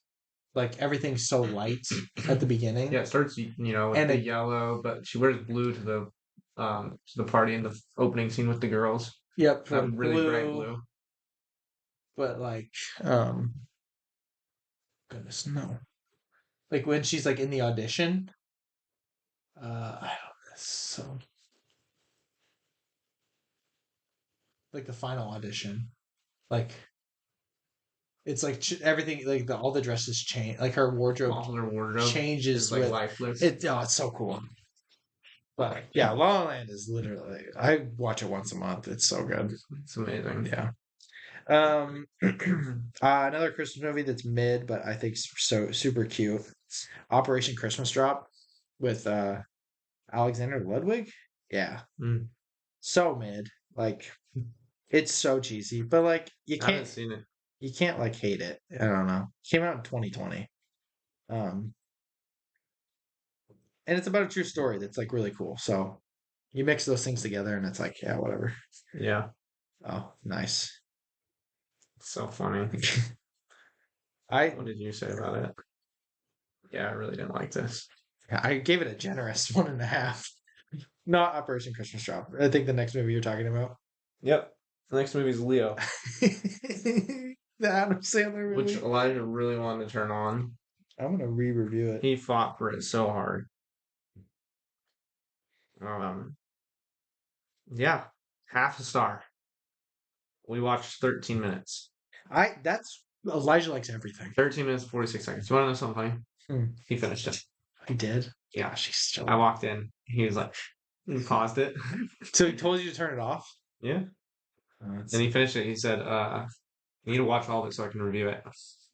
Does he review it on Letterboxd? No. I was like, so he can rate it. So he can say how good it is or bad. How good did he say? I don't know. I didn't ask him. I just walked out. I was like, I'm disappointed. I'm not mad. I'm just disappointed. It's true, dude. This review is funny. I said half a star because of the balls to start a movie with a song so bad that it made me wish I was 74 75th dead. Yeah. That's all I found out in the 13 minutes we watched. Is that he was 74 75th dead. Yeah. That was like one of the jokes. Mm-hmm. Yeah. My 8-year-old brother made us turn it off 13 minutes and 46 seconds in. Some movies don't deserve to be seen through. Swiss Army Man. Yeah. Yeah. Terrible movie. Yeah, not every movie deserves a chance. A movie that's I'll just say the last Christmas movie I got. Christmas with the Cranks. It's not very good. Yeah. My review said it's a Christmas movie. But yeah. It's not very good. What is that? Did you write that? No. Oh, I was like, what? This is the response. To what? To the one dude's. This is the one dude's review of The Big Lebowski. Oh, yeah. Yeah. You watched The Big Lebowski. Yeah, I suffered through it. It was it was bad. Yeah. This is what I was talking about with you though. And he's like, this guy thinks it's amazing. He goes, that is what it's about. The characters and their portrayal is the real comedy here. And then not only is it funnier than numerous gags could ever be, it is also never gets tiresome or repetitive. The film only gets better on rewatch, where you can know the characters better. My 3 experiences watching The Big Lebowski have gotten funnier each time. Truly, I believe that no movie, to my knowledge, except There Will Be Blood, has ever had such strong characterization. Each character is not only written brilliantly with these distinguishing characteristics, but their portrayal is beyond perfect too. What in the world? And you said it's the opposite of My that? response to that is, he said that the character, whatever, it being the comedy, is better than numerous gags could ever be. Okay, first response, there are a lot of gags. Yeah. Gag jokes, they exist in this movie. They're all awful. None of them are funny. None of them actually work. John Goodman, and the only thing I'll agree about is that the trails are, yeah, that's accurate. They play their characters flawlessly. Every character is pretty much the worst written character I've ever seen on screen. They're not funny. Okay, John Goodman, I like John Goodman. Yeah, he's silly. His character has so many bits and like one-liners and things. None of them are funny. Literally not a single one. He goes back to this Vietnam joke, and like that's kind of his character, is like he keeps relating his entire life and every hardship to like being in Nam. It's not funny ever. And they do it 1,000 times.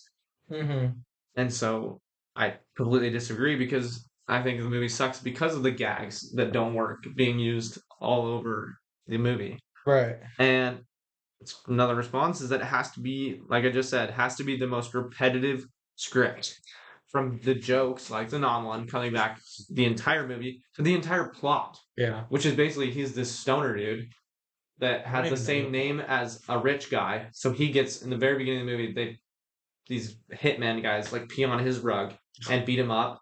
And then the whole thing's like, oh, my rug. It tied the whole room together. And then he goes to the other dude. They convince him to go to the other dude, the rich guy with the same name, Lebowski or whatever. Right. And to get reimbursed for the rug. Because they were supposed to be trying to find the rich Lebowski dude. Right. And he ends up stealing a rug. After the dude's like, I'm not paying for it. Whatever. And then he calls him back. The rich one calls the poor Lebowski, and is like, brings him back to basically go Lebowski. Yeah, that's the name.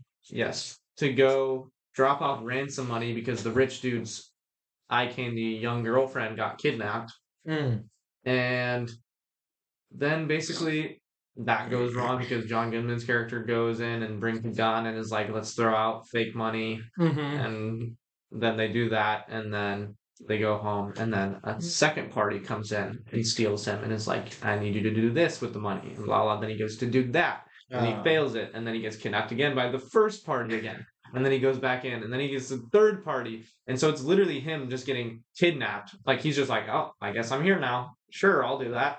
And then he sucks and fails at it over and over again the entire movie. It's so weird. So sounds not fun. Yeah, so I said, and the actual plot driving the movie. And I said tiresome has to be the only way I describe the 2-hour snooze fest that refused to end. The funniest part was you put like, let's see, where is you? I follow too many people on Letterboxd, man. Actually, that's not true. You said it's a pretty good story, don't you think? But that's like a quote from the movie. Yeah. And you said no. No. You wrote more, but I was like, that was Sam Elliott's narration. It's a pretty good story, don't you think? No. And is this a bowling movie? Yeah, they like go bowling all the time. Oh, weird. But it's not any part of the actual movie. Is this like where the downfall of Steve Buscemi happened? Possibly. Yeah. His character is completely insignificant. Oh, really? Yeah. Yeah. And I think he dies before the end of the movie. Yeah, there you go. I don't even know if he dies. Lovely. I turned on the movie, awake, started falling asleep, never actually fell asleep, woke up to finish the movie. By the time I got to the point where I was tired and was falling asleep and then woke back up, the movie went on for like another 45 minutes. How long is it? Over 2 hours. That's the other problem. This movie would not be good if it was an hour and a half, and then it's it's over 2 hours. Yeah, it's 2 hours. Crazy. The Coen brothers are good too. It was just Joel Coen, but Yeah. I don't know how they make Fargo and then they make that. and No Country for Old Men. But people hate No Country for Old Men. Movie bangs though. I like it. Movie bang. And they made Old Brother Where Art Thou. That was a great movie So too. I don't think No Country for Old Men is the greatest movie.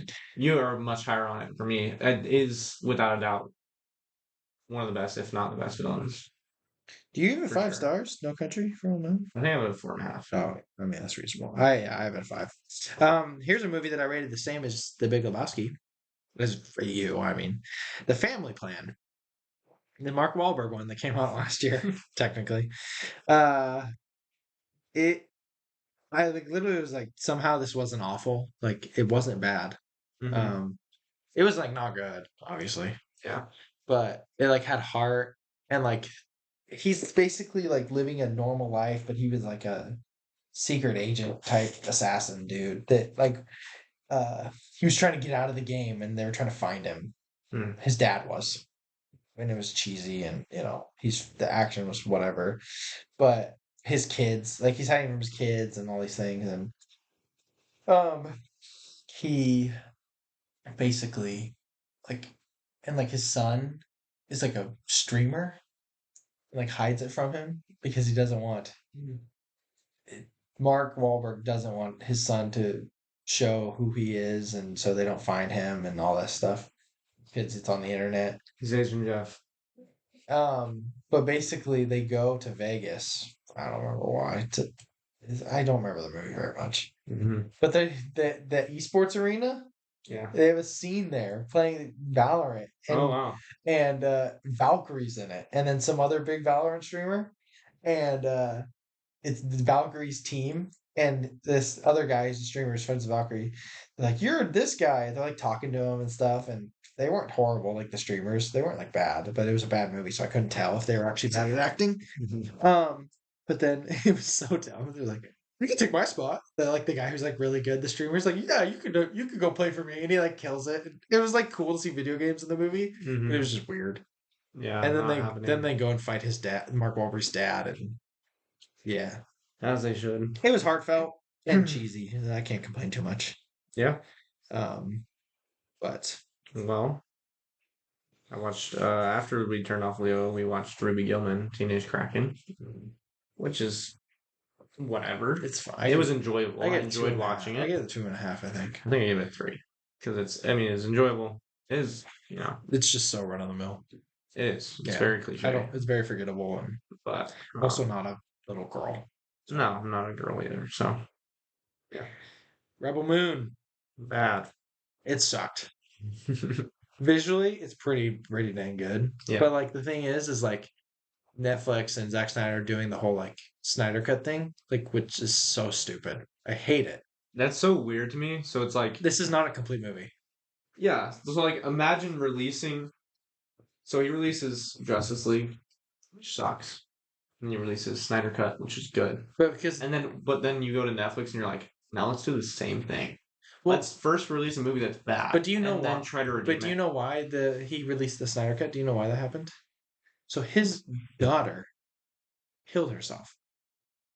And then that's why Joss Whedon finished Justice League and changed it a bunch, and it was terrible. And then that's why when he, got over it, I mean, you don't get over something like that, but when he went back to work, he finished the Snyder Cut, released it, and obviously it was massive success because it's good. It was just better. And I do think it's really good, but they're trying to manufacture it with no tragedy. Like it's not like he's stepping away and like someone finished it and he's releasing his own version. He literally just made a bad movie intentionally to then try to redeem it later. Yes.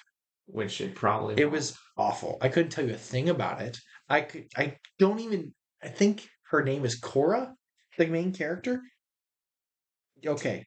couldn't have told you any other name besides Korra.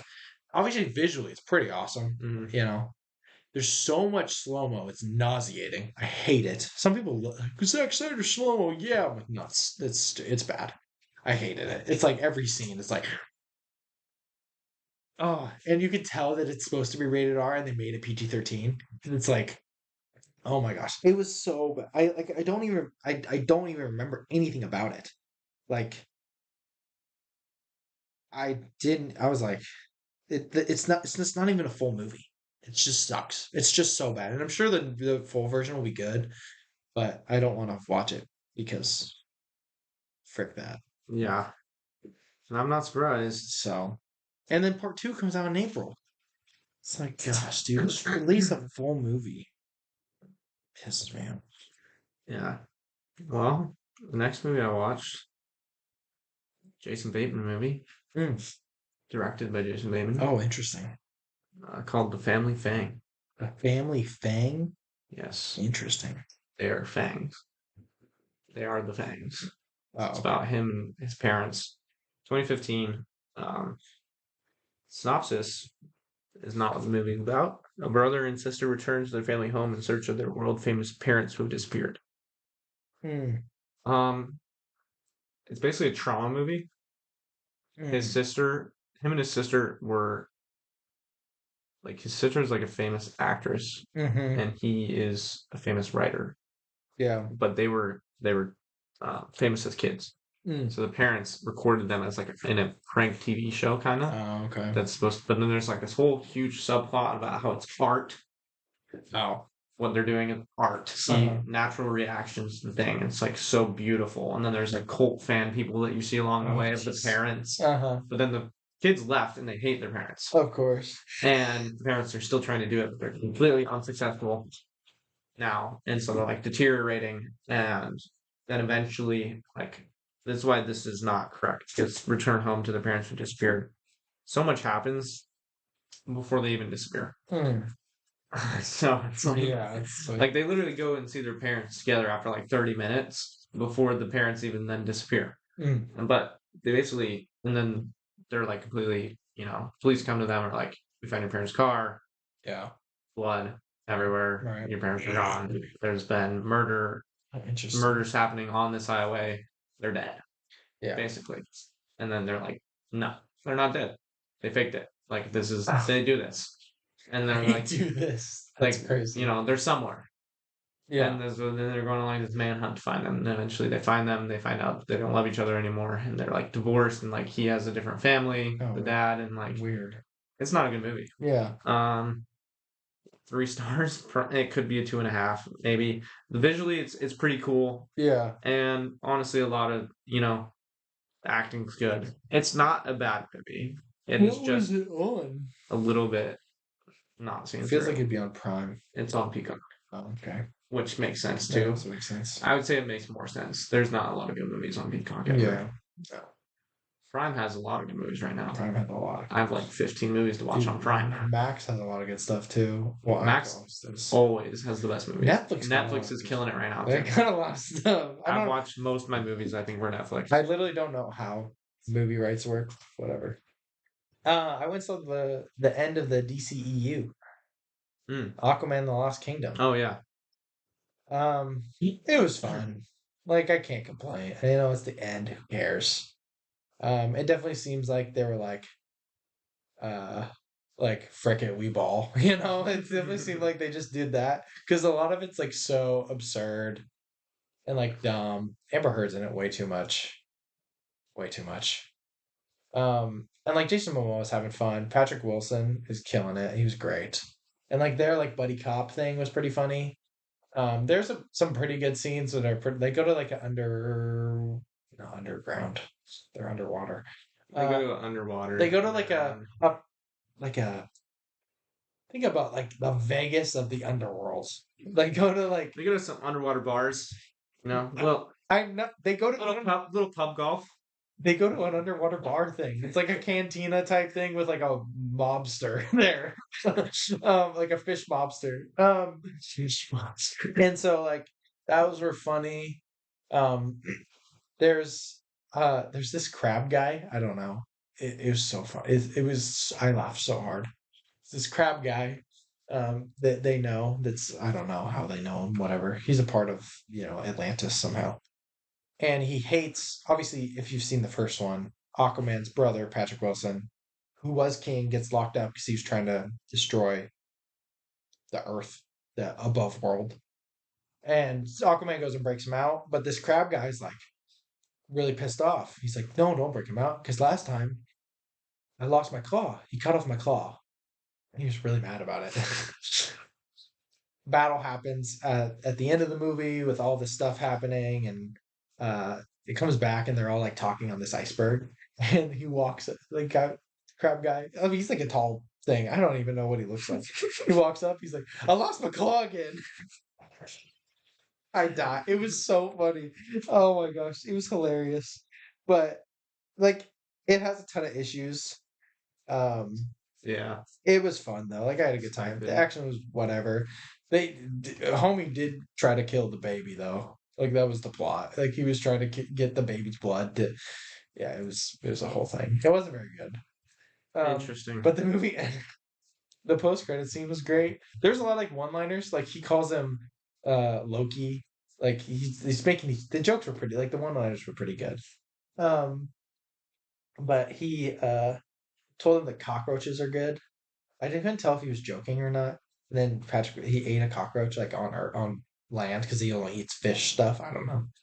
But then he's like, "If you eat a cheeseburger, you need cheeseburger." And the post credit scene is Patrick Wilson eating a cheeseburger, and a cockroach walks across, and he likes cockroaches apparently, and so he takes it and puts it in the burger and takes a bite, and he's like, "That's good." But the movie ends with Aquaman basically doing the Black Panther thing, where it's like, "We're gonna help the above world. We're this civilization. Hey, we're here. We're gonna help you." And then he's like, he grabs the mic. He's like, "I'm Aquaman, baby." And the movie ends. Like, what a way to go out! Like, it was so funny. Definitely not worth the watch. It's just unless you're just like trying to just have a good, action superhero movie. But Yeah. it wasn't very good. But I enjoyed it. Like, I didn't hate going. So Yeah. Nice. Ponyo. yeah, what do you think, Ponyo? It was cute. Yeah, it was cute. That's pretty much. It was cute. Yeah, I'd give it the same review as Kiki's delivery service, like Kiki's but then like with a different tone. Yeah. So Kiki's delivery service it's cute, and Ponyo like, it's cute. Yeah. Did you give it what? 4? Lowest 4, maybe. Yeah, probably. Lowest Miyazaki. Yeah, definitely. Yeah, that's all I have to say. Yeah. There's not much about it, honestly. Anyone But You. I went and saw. Mm-hmm. Yeah, it was great. Yeah. Yeah. There I will say, like there are certain movies definitely don't recommend for people listening. This is probably one. I mean, it has a flash of inappropriate. There's no sex scenes or anything like that. Yeah. But you could.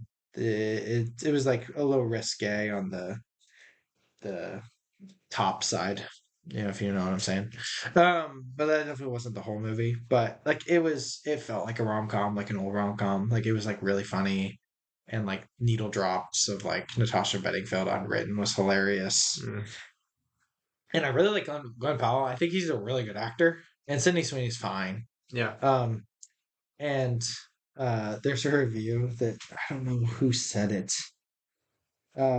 Yeah, it's hard to hate a rom-com starring one of the most attractive and up and coming stars. Sydney Sweeney looks great too, and I'm like, yeah, it's like it was so much fun. It was like different. Like it wasn't like it's stereotypical. Like it was pretty stereotypical, but also did some extra things that I thought were great. Like it had the same like beats and rhythm, but like everything else, and it was like shot really well. So I was like, I like this. This is fun. That's pretty cool. I definitely would watch it again. Yeah. So, and I definitely recommend it when it comes to streaming. Like it's good. Sweet. So, yeah. Maddie would probably like it too. For sure. Glenn Powell's in it. He's hot, dude. Yeah. I'm sure she would like it. Yeah, he's good looking. Tropic Thunder? Have you seen him before? No. Oh my gosh, dude. It's hilarious. It's so good. Yeah, I mean, it's a very bad movie, but it's hilarious. It's pretty funny. You can't even deny how funny that movie is. Man, it's so funny. I mean, the whole premise, again, you get a good premise. It's just like, even just like saying what the movie is about. Like, what is this movie? It's a movie about a movie about the making of a movie. Yes. So you're literally watching a movie that is you watching a movie Yeah. about the making of an actual true story Yeah. movie. Mm-hmm. So it's like, I think they say it at the end when he wins like the Oscar or whatever. Yeah. It's like best film, best sort of true story film about a sort of true story film. Yeah, exactly. And it's like, yeah, that's And perfect. it's always plus RDJ does blackface. Plus that. Oh goodness, It's hilarious. It man. is I such a- love Ben Stiller's dumb comedy. Like, I love Zoolander, so This is much better than Zoolander, in my opinion. yeah. This is good. This is good. So funny. It's one of my favorite all-time comedies. Yeah, it's good. I tried to watch it with Jenna, but it's like strangely graphic, obviously. Yeah, weird. Like, I guess it's like a war comedy, kind of. Yeah. I guess. Again, I It's think like- it's Nom again. Yeah. I watched a movie about Nom. I watched the movie. This is Nom, and then another one takes place in Nom that I watched. It's all about war, about American war. Yeah. It's such a good movie. I watched Maestro, Yeah. Bradley Cooper. Mm-hmm. I love Bradley Cooper. Like, this is why it's tough, because one, he's so good as Rocket. Mm-hmm. He's great in Star is Born. He Yeah, direct. this seems like just another attempt at for him, another attempt at Star is Born, which is like weird because he was great, and A Star is Born was a great movie. He's trying to get an Oscar, and that's like Yeah. so clear. Like the way he's talking about the movie too. He's like, I spent 6 years planning for this. Like, shut up, bro. Yeah. I don't care. And if he wins Best Actor, I'll be so mad. I don't think he deserves to be nominated. No. Like, he's top 10 male actor of the year for sure, whatever. But like, I could list 5 people right now that are better, and like, there's It like also it's not rated well. It's not a good movie. some people love it. It's so mixed.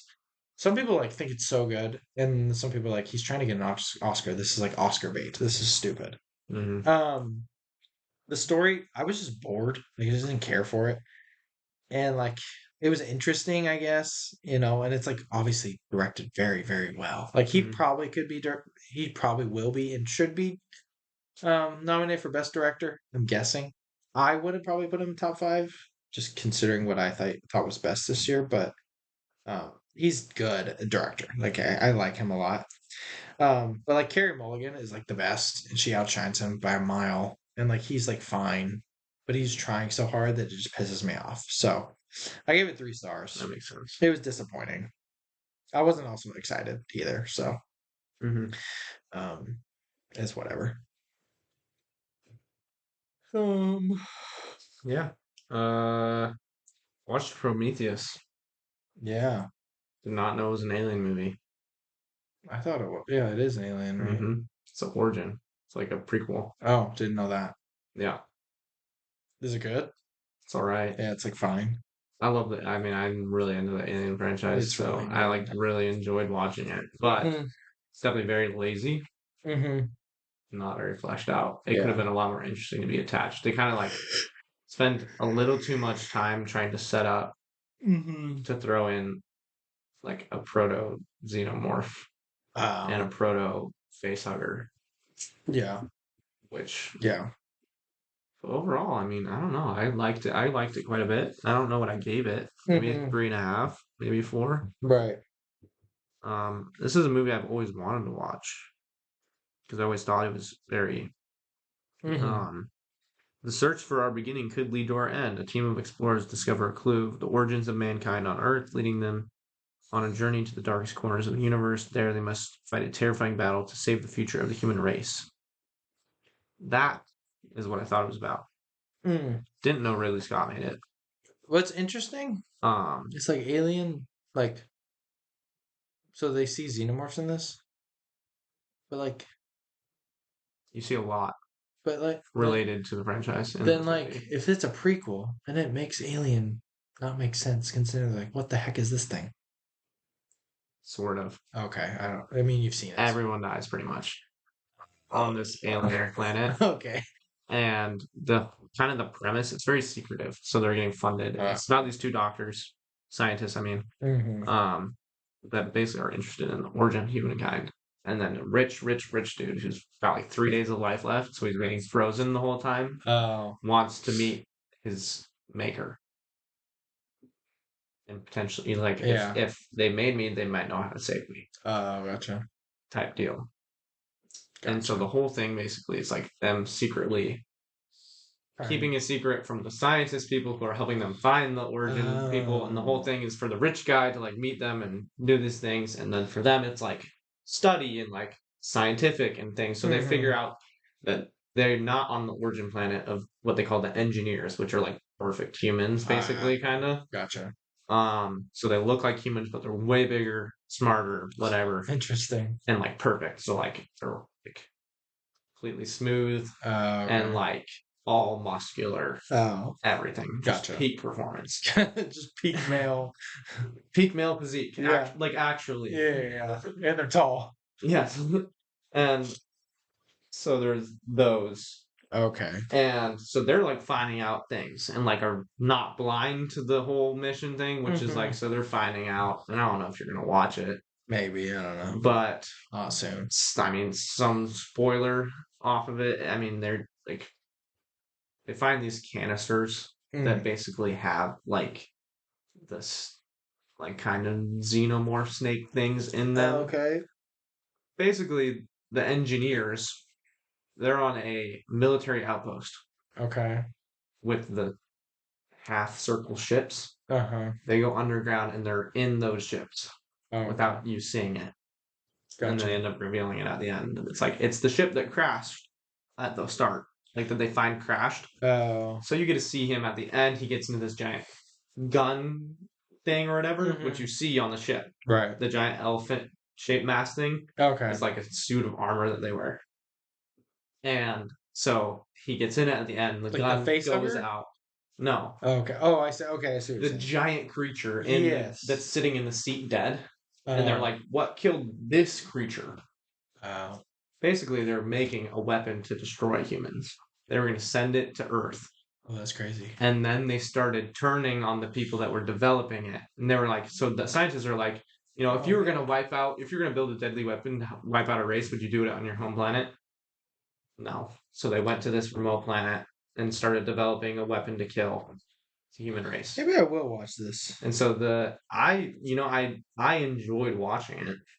Yeah. 3.5 seems to be the consensus for most people. 3.5, yeah, is definitely valid. It's like 3.5 for people that love It's potential to be just as good though if they would have just detached it. They just did too much fanfare. They wanted the box office too much. Is the problem. This guy that I follow, the guy from George Fox, he calls it an ambitious mess. Yes, that's very accurate. He gives it 2.5. Yeah, yeah, that's funny. So I'm gonna. I watched Endgame. I watched for New Year's. Barely paid attention. It's Endgame. We watched like the last 45 minutes. Pretty awesome. It's pretty awesome. It's pretty awesome. It's pretty cool. Watched Die Hard on Christmas Eve with Jenna. Did I tell you the tradition? I think I mentioned it. Yeah. Yeah. So Panda Express and Die Hard. It was great. Yum. Movie bangs too. Movie does bang. So, and Jenna had never seen it. She's like, "This is fun." I'm like, "Yeah." The movie bangs. I'm definitely convinced it's a Christmas movie. It's not a Christmas movie. It's like the only thing we argue about. Is it a Christmas movie or not? And I'll just say I rewatched Guardians 3 because I rewatched a bunch of things. I haven't rewatched Guardians. Really? I watched it like 5 times. I love that movie. I need to. It's so good. But it's really good. When you talk about one movie that came out last year that came out during Oppenheimer, I'll talk about that because I rewatched that because you watched it. And then the 2 movies I watched the last 2 days plus 2023 release. So I'll keep last, but you have a lot left. So yeah, not a whole lot to talk about though. Okay. I've also every time I see this Gallop, Yeah. I log on a Letterboxd now. Every time I see the GIF on Twitter, um, which is people have been doing it, which is funny. But That's funny. and I also watched the Sidemen movies. Yeah, They were bad. Not gonna be doing that. They're terrible, dude. I didn't even know they were part of a video. Yeah, no. The music was at least listenable. Like I was like, you can make like the bad song last year was better than the good movie. Yeah, You know, so that's fair. Yeah, but I didn't listen to the song any other time Christmas than the movie. like feeling Yeah, or not the movie, other than the video. Yeah, I also don't watch them very often anymore. I don't ever watch them. Actually, at all.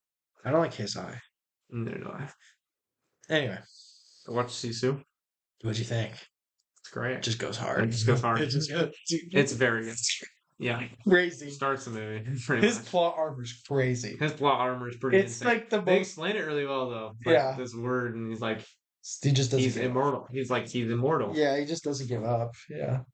So Sisu. Yeah, it's so. So then it's like towing the line of like, is he just a man? Is he actually immortal? Like, yeah. So it's like, it does explain. It's it's an easy way to explain it, but it definitely. Yeah. They do a good job with like their little woman group too. They do. They're pretty good. It's pretty funny. They don't. They add to the story, but they don't take. It's not like I laughed really hard when they did it. It was like when they had the scene where they're all walking in a line with the guns, and I was like.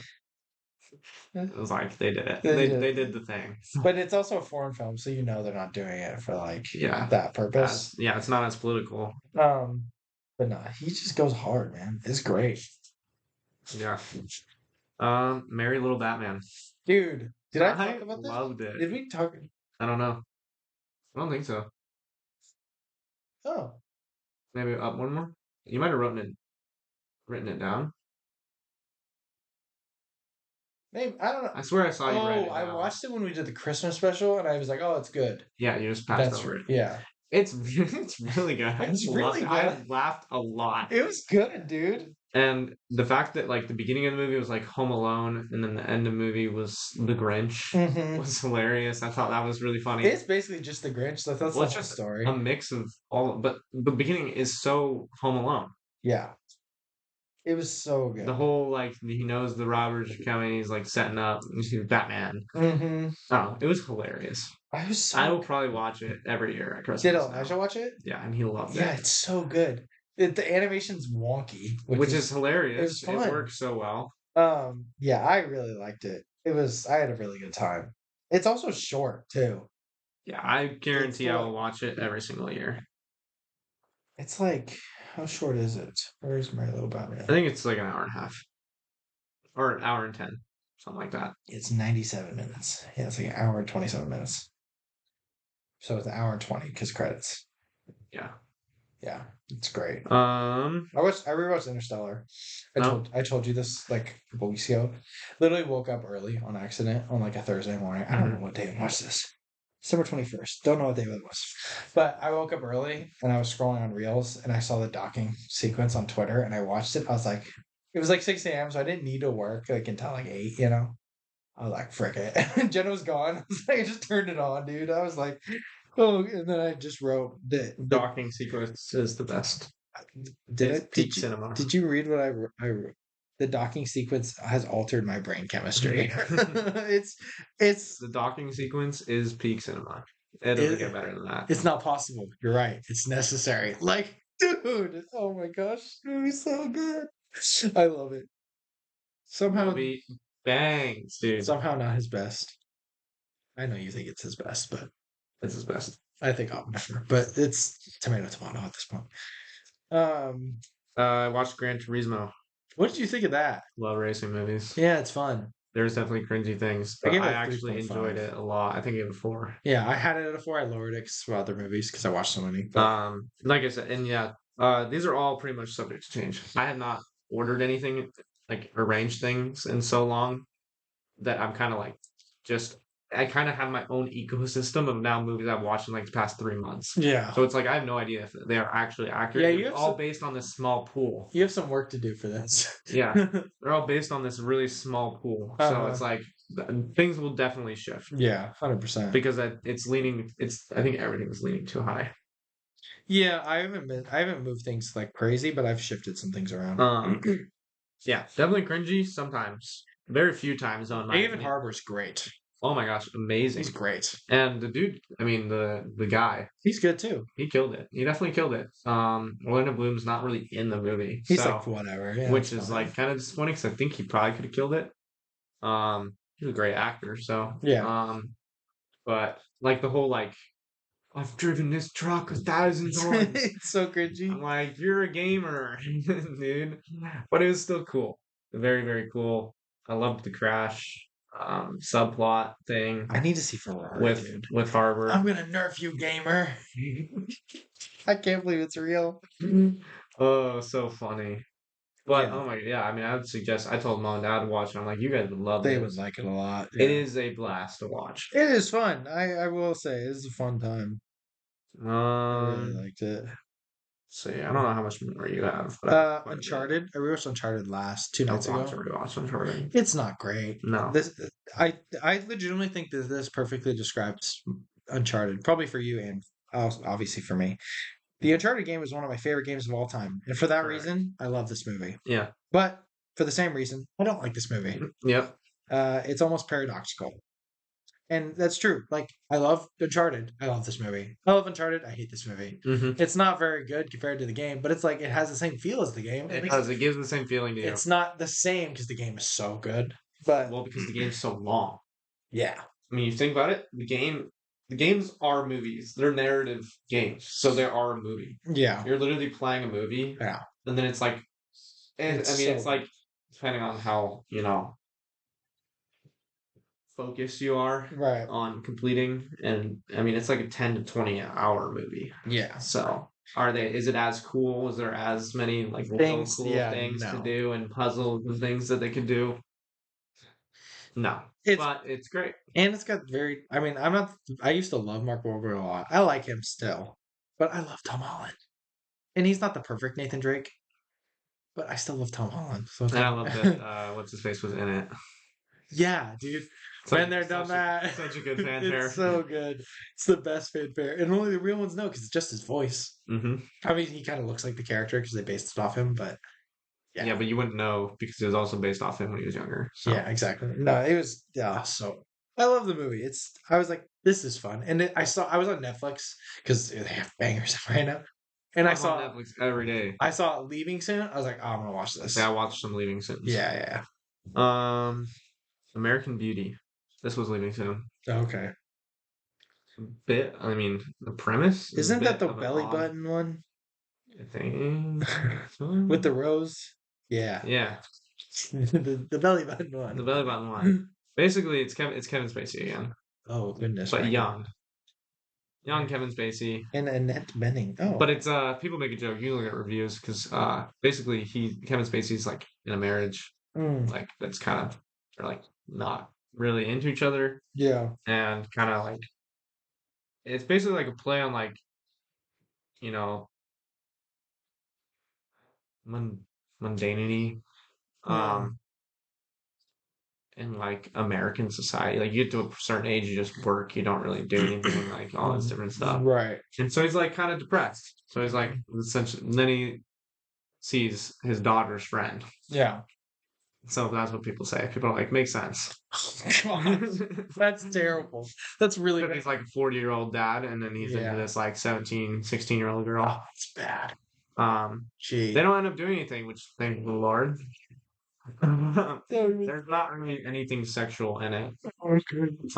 It makes it seem like it would be. Yeah, I mean, like they show that, but then like with her and the rose petals or whatever. Yeah. I don't know if they show any nudity though. Any actual nudity? Yeah, I don't think so. Remember, yeah. But then it's not really about that. Oh. It's just about kind of like these different characters, like. And him like getting his life back on track. Oh, interesting. Like so, his wife is like, "Screw you." He catches her cheating, and like different things, and then he quits his job. And when they're like downsizing, and he's like, "And I know that blah blah spent $50,000 on hookers," and he's like, "And so unless you want a lawsuit, give me my salary for the entire year, Oh and wow. I'm quitting, and I want a severance package. And they do it, and so they like buys a sports car, and he like starts working out and doing these things, Oh, and it's kind of like for her. He like kind of like sparks it, and he's like, interesting. that kind of thing. But then she like leaves the movie. Oh. Has like a falling out with the friend until the very very end. Oh, okay. And so Wes Bentley's in it from Yellowstone. Oh yeah. Jamie Dutton, very young. His dad is like a military dude, ends up being gay. Yeah, It's very interesting. The ending's super shocking. The ending is like the Wes Bentley's dad. It's like deteriorating, and like he beat his son, and then he thinks that his son is having a romantic relationship with Kevin Spacey, and he like hates gay people or whatever. But really his son's selling him weed. So they keep seeing each other together, weed and whatever, and then he kicks his son out. His son leaves, and then he goes over and he kisses Kevin Spacey, the dad. He's secretly gay, and so he's like covering it, and by being super extreme. And then Kevin Spacey's like, "You got the wrong idea, dude." He's like, "No," and then he goes and it shows the wife going in to kill Kevin Spacey. Kevin Spacey dies because his brains blow out, and then you see the dad walk back into the house covered in blood. So because he kissed him, he went and killed him, so no one can know. It's crazy. What in the world? It's a wild movie. That is interesting. Yeah, not awful. It's not great. Yeah. It's got definitely all over the place. I rewatched all the Lord of the Rings, not the extended because I didn't have the time. Shockingly enough, I watched them in 2 days. By the way, yeah, they're obviously. I mean, Fellowship is just the perfect adventure movie. Two Towers, I upped from a 4.5 to a 5. I was like, I'm stupid. It's a 5-star movie. It's amazing. The Battle of Helm's Deep alone is 5 stars. So it's like I cannot not do that. Like for me to, it's so good. And then Return of the King is fantastic. It's so like I texted you. I was like, I was wrong. Like I haven't changed my greatest of all time list in so long because I have so many movies at the bottom of my favorites and the greatest of all time list just backlogged because I haven't changed anything. And yeah, I like moved it over. I had it at 3, which is I think fair. Like it's not like I still think 2001: Space Odyssey is incredible, and I still think that Shawshank's incredible and whatever. I was like, this is the best movie ever made, like easily. Do you think it's the best ever made? Because obviously Interstellar's your favorite. Do you think? I think it's probably the best movie ever made. Yeah, it's crazy. Like it's just so good. Like I don't know how I don't watch it all the time. Like it's so long, that's why. But yeah, dude, everything about it is so perfect. Like there's just nothing wrong with it. Like yeah, it's so good. And Ben Ritter wants to rewatch them, and he wants to do like a Saturday morning, like hang out, like for like 3 weeks or 6 weeks if we do The Hobbit and like watch them all. I'm like, I'm down. I'll watch them anytime you want to watch them, you know? So, has Maddie seen them? She loves them. Jenna's like, I've seen them. Because Nick wanted her to watch it for so long, and then I made her watch it. And she's obsessed with them. She loves them. Great. We finished them like I don't know how all of them, like The Hobbit, in like 3 days. Jenna, like, I'm like, do you want to watch them? She's like, no. She's like, I've seen them, so, you know, whatever. Maddie did that too. She was like, I bet if she was like, I love these. And then she was like, anytime I asked, she wanted to rewatch it, which makes sense. That's a lot of people. Like, even me sometimes. Just because it's such a big commitment. I had the week off from work, and I was like, I'm gonna watch these. See, like you need something like that. You need the time. Like I might do that. I might do it if I mean, granted, most churches like give you the week off for free the week after Christmas, between Christmas and New Year's. I'm like, I might just do that every year. Just watch these because like I have the free time to do it. Exactly, because they're way better to watch all together. The 3. Unless I can convince Jenna, but Jenna is okay with stopping a movie halfway through. Yeah, I hate doing that. I hate doing that. So, but yeah, I mean, I go through a bunch of these. Yeah, just start Predator. Okay. It's not the best thing ever. Yeah, I've heard. Of cult classics. Some can hold up and some not. Right. The VFX is awful. Surprisingly bad. So It's like 1987. very, right? very distracting. Like you look at like Alien, you're like, wow, the Alien looks great. The ship looks amazing. Yeah. No.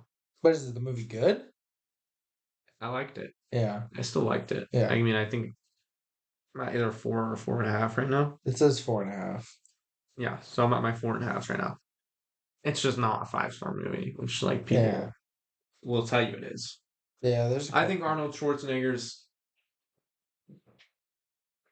sometimes pretty distracting. Really? So it doesn't help that the VFX is distracting and he's distracting, and it makes Predator makes him not as menacing when he like looks not real. Oh yeah. Like his suit or whatever they give him, but he's like invisible. But then they make him try to look noticeable, and like when he switches in between, it looks very bad. You gonna watch Prey? I think so because people love it. People think it's great, and it'll be good with VFX. So I really want to watch it. Yeah, and the chick apparently is awesome. Killing of a Sacred Deer. Yeah, it's interesting. Is it interesting? I like watching it all the way through. Yorgos, right? It's Yorgos Lanthimos. It's not disgusting. Okay. Very interesting premise. Oh, okay. Essentially, he's like secretly friends with Barry Keoghan's. Okay. For a reason, which gets revealed very early on, which is like he was like doing surgery on his dad, and his dad died. And there's a curse, I guess. Oh, interesting. Barry Keoghan cursed him or something. And basically, if he doesn't kill a member of his family, they'll all start dying slowly. They'll stop eating, like refuse to eat. Their legs will stop moving and like stop working, and then they'll start bleeding from their eyes. And so that's crazy. It's all about him refusing that that's true. But then it starts happening, and then he starts refusing that it's true. He's like, it's not. No. And he's like, refuses that it's his fault. He's like, you blame the anesthesiologist. Yeah. And the mom goes to talk to the anesthesiologist. She's like, you always blame the surgeon. Something goes wrong. And that's so interesting. So that's the premise of the movie. Wow. Very interesting to watch. Interesting. I enjoyed it a lot. Yeah, I want to watch it. I think it was better than Lobster? Lobster. That doesn't surprise me. Lobster was like fine. Like it was good. But I think they're both 4.5 for me. But I don't know where I have the Lobster right now. But depending on where I put this, Lobster might move down. Watch Carol. Yeah, I don't even know what it's about. They're like. It's about this older lady and her separation from her husband, and then this young. It's Todd Haynes. Oh yeah, this young December guy. Register like stocking. He works a lot of bangers, apparently. And they kind of have like this love affair kind of thing, but it's not really focused on their love affair. It's Kate Blanchett. Oh, yeah, she's great. And then it's what's her face? Rooney Mara. Yeah. Sarah Paulson. Amazing, Rooney Mara. Really? She's a ghost story. Yes, she's great. She's the A24 girl. Yeah, she's great. She's A24's star from like before A24 got popular. Yeah, she's in Her, Ghost Story, Social Network. Yeah, she's good, man. She's a killer actress. She could probably be one of the best actresses if she just got like a big budget movie that ended up being more like a popular. Lead. Yeah, a lead role. Which is kind of a lead in this though. It's two leads. Oh, she's the lead in Girl with the Dragon Tattoo. Yeah. Which another great movie. I haven't. Oh, you've seen it? I've not seen it, but it's another great movie. That's people love that movie. But it's not really focused on their relationship as much as it is about her ex, Kate Blanchett's ex husband who still wants her. Yeah. And him going to different lengths, like taking away her kids and all these things because it's kind of set in the past, Yeah. When it's not really acceptable. Gotcha. So it's more of like a psychological thing about the two of them and like interesting. Loving each other, but then not like them moving on and like doing other things with their lives and stuff. Gotcha. And kind of that kind of thing. That's cool. It was good. That's good. It was good. Sounds good. After Yang. You like this more than you do. I don't think I paid attention very much. I did. It was good. Yeah. I just it's a good movie. It's an interesting premise. Yeah. And some people really love Colin Farrell. Colin Farrell. Killed it. Yeah, he's great. Very good. He's really good. So, yes, The Farewell. Awesome. Awesome. I think it's the beginning of my 5-star. I don't think I gave After Gang a 5-star. That was the last of my 4.5. Yes. And The Farewell started my 5-star. Yeah. Very good. Yeah. The Farewell is... She is tolerable. She's actually a good actress. She's great in it. So she has like a little bit of comedy because she's a comedian actor, but she's like really good. She's really good in it. It makes not unbearable human being to look at and listen to. So that's a plus. No, but I hate looking at her when she's so annoying. Yeah, she sucks in Shang-Chi. Yeah. Paris, Texas. I almost bought that on Criterion.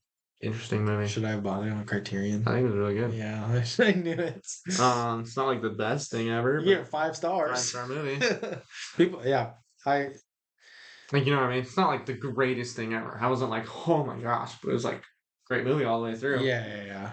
And visually awesome. Story premise was great. Mm-hmm. Ending was awesome. Yeah. That's I liked it a lot. Frances Ha. Amazing movie also. That's awesome. Black and white was great. Greta Gerwig is awesome, She dude. kills it. She kills it. It's such a... relatable story. Such a slice of life. Yeah. Because obviously she's like in the same season of life as like we are. Yeah.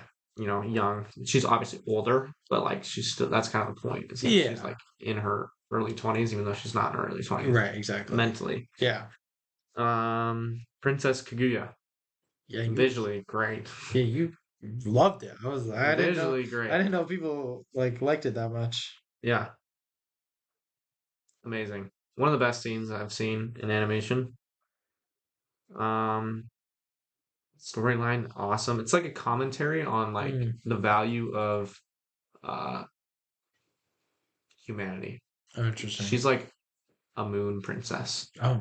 That is born in a bamboo. Mm. And then eventually she like prays to the moon people to like take her back. Oh. Unintentionally. Just like somebody saved me because her parents are like trying to get her married. So they're bringing a bunch of suitors and she's like doesn't want to be married. Oh. And eventually she was like accidentally she was like, somebody get me out of here. Oh wow. And so then she's like could feel that they were coming and she had this dilemma and like freaking out and breaking down and then the moon people were like, this is why. And the whole time she said she had this connection with the Moon Queen about how she was up on the moon and was looking at Earth and like longing for humanity because she apparently was human at some point also. Yeah. And so like that's kind of the premise was like that she realized that she would rather live in the broken world and feel everything that humans do rather than be up there in like the perfect world. Like a movie that there's a similar movie. I don't think you gave it 5 stars though. Which one? Barbie. Oh yeah, no. You want to talk about Barbie? We can talk about Barbie. Are you done with Princess Kaguya? Yeah. Okay.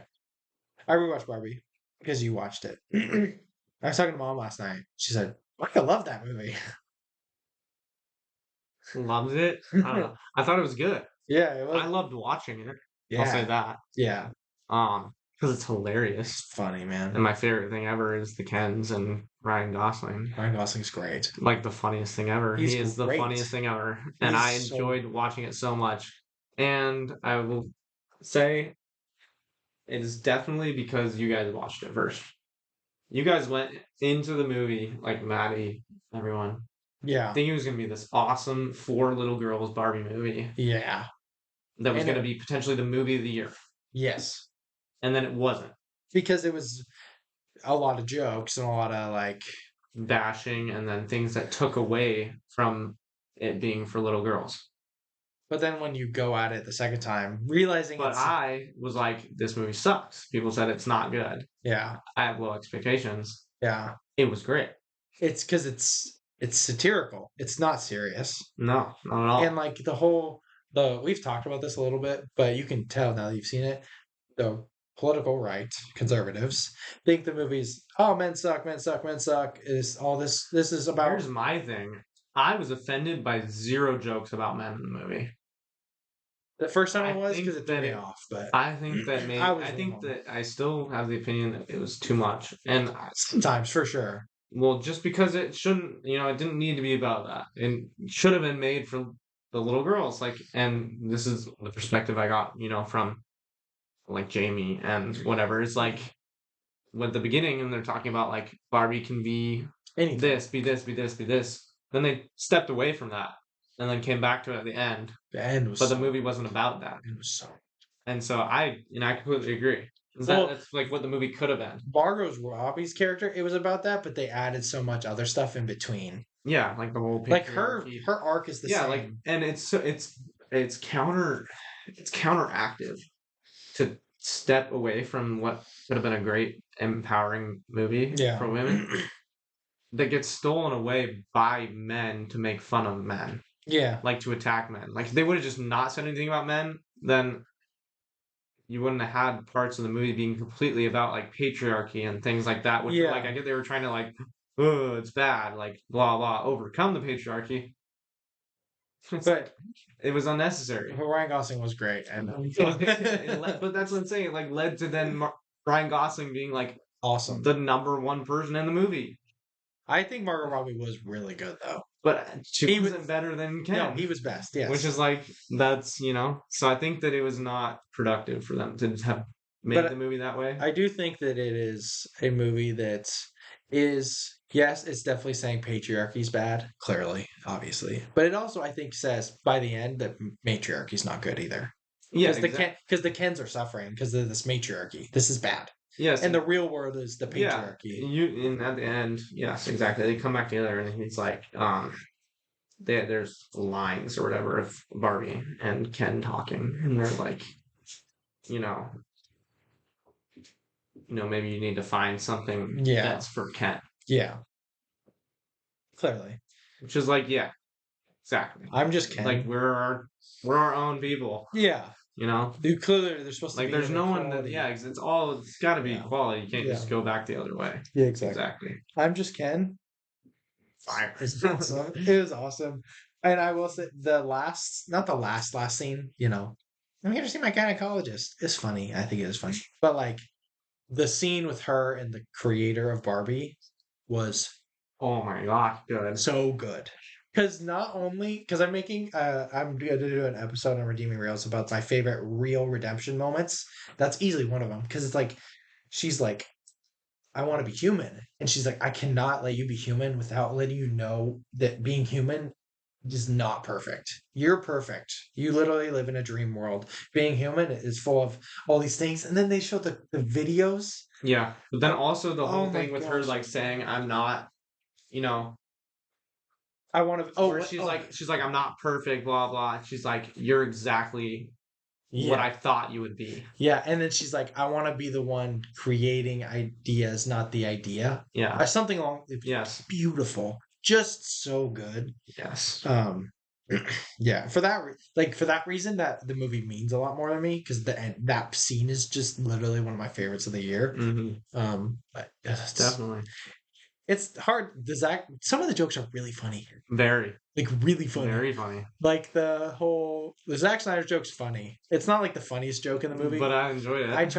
The Godfather joke is so funny. It's so funny. It's so funny. There's a lot of the playing. Can I play guitar at you? Can I play guitar at you? So funny. There's a lot of good stuff. I love the absurdity of the fight on the beach where they like throw a pool noodle and like, oh, that's so good. It's great. And like Will Ferrell and all the CEOs are like scared. They're like terrified, and that's like a pool noodle. Yeah, I thought Will Ferrell was a funny addition. Also, he was funny. He was fine, but yeah. How many do you have left? I have 3. I have 3. Okay. But I don't really have much to talk about with them. Honestly, they were just great. My top 3. The Iron Claw. Yeah. If you had more time, I'd say let's go see it right now. I don't know how much time you have, but not much. Yeah.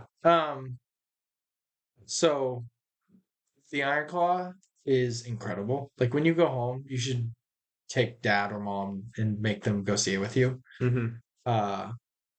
I have it at 4.5 at the moment. I'm gonna rewatch it. It'll probably go up to 5. I just haven't attached. Like, if I look at my, I don't want to spoil too many things for next week. But if I look at my 2023 ranking, there's so many movies that I love. Mm-hmm. But just thinking about how good it is comparatively, like it could enter my top 5. My top 4 is pretty much set, I would say. But like, it was so good, like amazing, unreal. That's cool. And Zac Efron is like awesome. Like this, it's based on a true story, which I'm a sucker, obviously, for based on a true story. You know that. Mm-hmm. But Zac Efron is like amazing. And the ending literally broke me. Like more than any movie this year. Wow. Like there was me and an old guy. This old guy is just he's like 2 rows in front of me, just losing it at the end. Because the final scene is so, I don't want to spoil anything. You can look up the story, obviously. Mm-hmm. Oh my gosh, it is so good. And it's like about being a brother, Mm-hmm. which Yeah. it's really like Obviously, yeah. and he's the oldest brother, so obviously, but now obviously Elijah is. I mean, if you're a brother in general, it's good. You know, it'll impact you. But now you are a older brother, technically, not technically, but you know what I mean. Technically, On a technicality, on a technicality, on the mistake, no. But yeah, it means a lot. That's good. It's truly one of the best of the year, and I think Zac Efron gives the second best acting performance, like male acting performance of the year, which is crazy because there's been some good stuff. But yeah, dude, it was just, oh my gosh, it's like the biggest surprise of the year. Actually, one of the biggest surprises. I think one of them is the one that you're going to talk about. But right now, unless you forgot another one. I think you forgot one that you watched the day after Christmas. Oh yeah, it was the same one though. I just never wrote it down. We said it before. I was like, oh, I forgot that. Wonka? Yeah. Oh. But then I never wrote it down again. Did you like Wonka? Yeah. Wonka's awesome. Did you give it 4.5, right? I think I gave it 4.5. Yeah. Wonka was awesome. Yeah. Mom, I was talking to Mom. She's like, I loved it so. Mom loved it. Yeah. She was so happy. Dad slept. He's the weirdest dude in the world. He should not be allowed to go to movies. Yeah. Yeah. So what are the other ones? He's bizarre. Last Black Man in San Francisco, which is amazing. Sucks, John. Oh, by the way, here's our news for the week. Jonathan Majors has been fired by Marvel. Yeah, he beat up his girlfriend. It's confirmed. I'm not laughing because it's funny. I'm laughing because we've been waiting. We're laughing because we hate women, and so it's a good thing. Flip it. Yeah. No. But he ganged her. He did gang her. Yep. He's really good in that. In the last Black Man. Yeah, no, incredible. Really, really, really incredible. Good. Yeah. Was that on Netflix? And so is what's his face? I don't know. Which is literally the dude. He plays himself. Really? He's the director's friend, and he's like not in anything, and he kills it. The main character. He's not an actor, like really. Jimmy Fails. Oh, I didn't know he played himself. Plays himself. That's crazy. Because I was like, who is this dude? He's amazing. Yeah, he's not in anything because he's not really an actor. He's in a 2020 movie, but he's like very low down the cast list. Yeah, and that was afterwards, wasn't it? Yeah, this is 2019. 2019. This movie was. He kills it. So good. So I don't know what the deal is with him not getting any opportunities. Come on, A24, this is your job. I said it's a textbook example of beauty and simplicity, which it is. It is. Yeah. Tombstone. Yeah, last night. Western. Sick. I said I probably like it a lot more because I like Westerns. Yeah, Westerns are awesome. It's just pretty sick. It's pretty awesome. Yeah. It's just pretty cool. Yeah, it's like cowboys versus these lawman brothers. And Val Kilmer's character is like one of the coolest characters I've seen. That's awesome. He's got like tuberculosis. I don't even know how to repeat what you just said. Tuberculosis. Yeah. Yeah, that. I think I said locus. Yeah, tuberculosis. Yeah. That word, which I did not say. Yeah. So he's like dying the whole movie.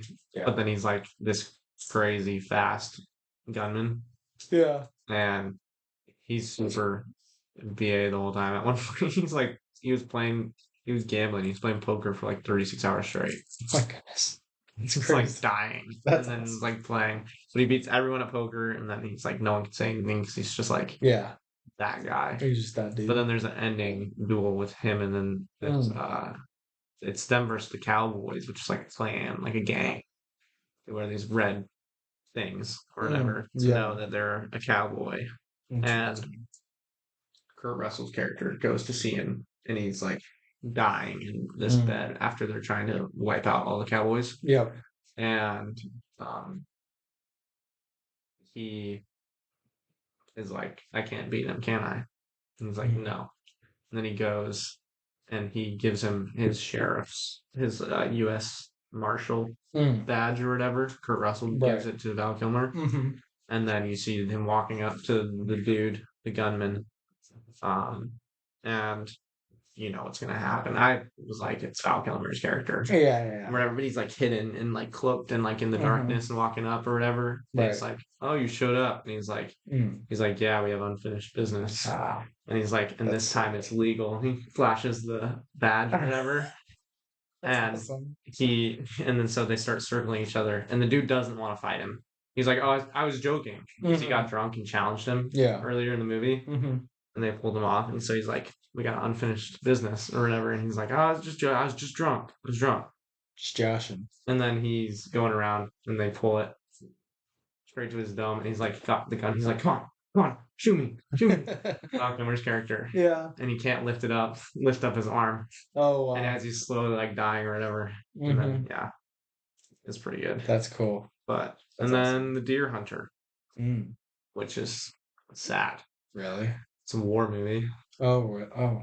And it's about these group of buddies that go on a hunting trip, and then before they get sent off to Vietnam, and then find the tragedies of war over there. And one of the characters stays there when the other character comes back, and then he goes back to get him, and he's like in this.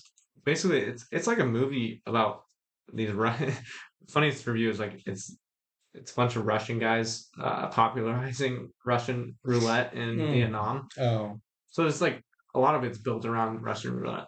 Spinning on the gun. Oh, interesting. And then it's like one on one, and you bet on the person to win. Yeah. So people are like gambling. And so it starts with them like as captives doing it.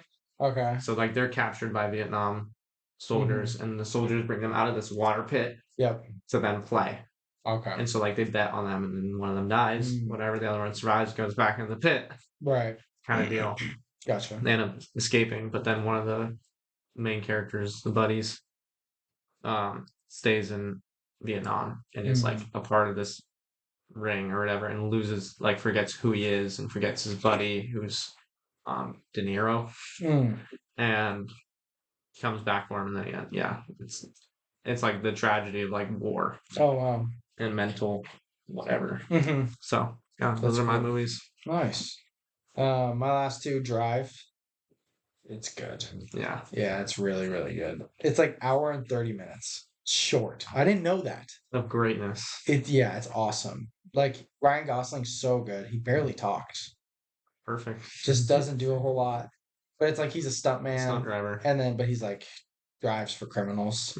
And there's like, I don't want to spoil it at all because it's Baby Driver, but better. Yeah, it's like a better Baby Driver. But he is driving he makes this kind of relationship with this girl and her son, and the father gets out of prison. Baby Driver X Place Beyond the Pines. Yeah, kind of like that. Who's Oscar Isaac? Oscar Isaac's in it. Oh, nice. And Oscar Isaac owes money to a mob, basically. So that's kind of the premise, and it's sadder than I thought. It's intense. The driving's sick. Yeah, it was pretty awesome. I loved it. And then lastly, Before Sunrise might be just one of the best movies ever. It's everything I like in a movie. It's literally two people falling in love, basically, in the span of 16 hours. I don't know, 18 hours maybe. On a whim. There are two people from two different countries in a foreign country. and it's them walking around talking about life and philosophy and love the entire time. Sounds amazing. And like they don't do anything crazy; they just are talking, and it's so good. Like I loved it so much. I'm so excited to watch the other ones, Before Sunset and Before Midnight. Before Midnight supposedly isn't as good. Some people think it is as good. I don't know. But I'm obviously very excited um to watch those. And yes, it was just really really good. Like really really good. And I think you'd love it. I really want there's a 3-pack Criterion. I really want it for my birthday, but it's $60. Wow. Which makes sense. That's like $20 each. That's not crazy. No. So I'm gonna hopefully watch both of them so that I know, do I really want this? Mhm. So, but again, insanely good movie. Yeah. Yeah, we watched a lot, and we won't have a lot. We won't even talk about what we watched on Monday, which is good. Maybe we'll touch on it, but Mm-hmm. yeah, I'm hungry now. Like officially. Yeah. I think Maddie might be probably coming, That's fine. but yeah, life's tough. Get on it. Thursday.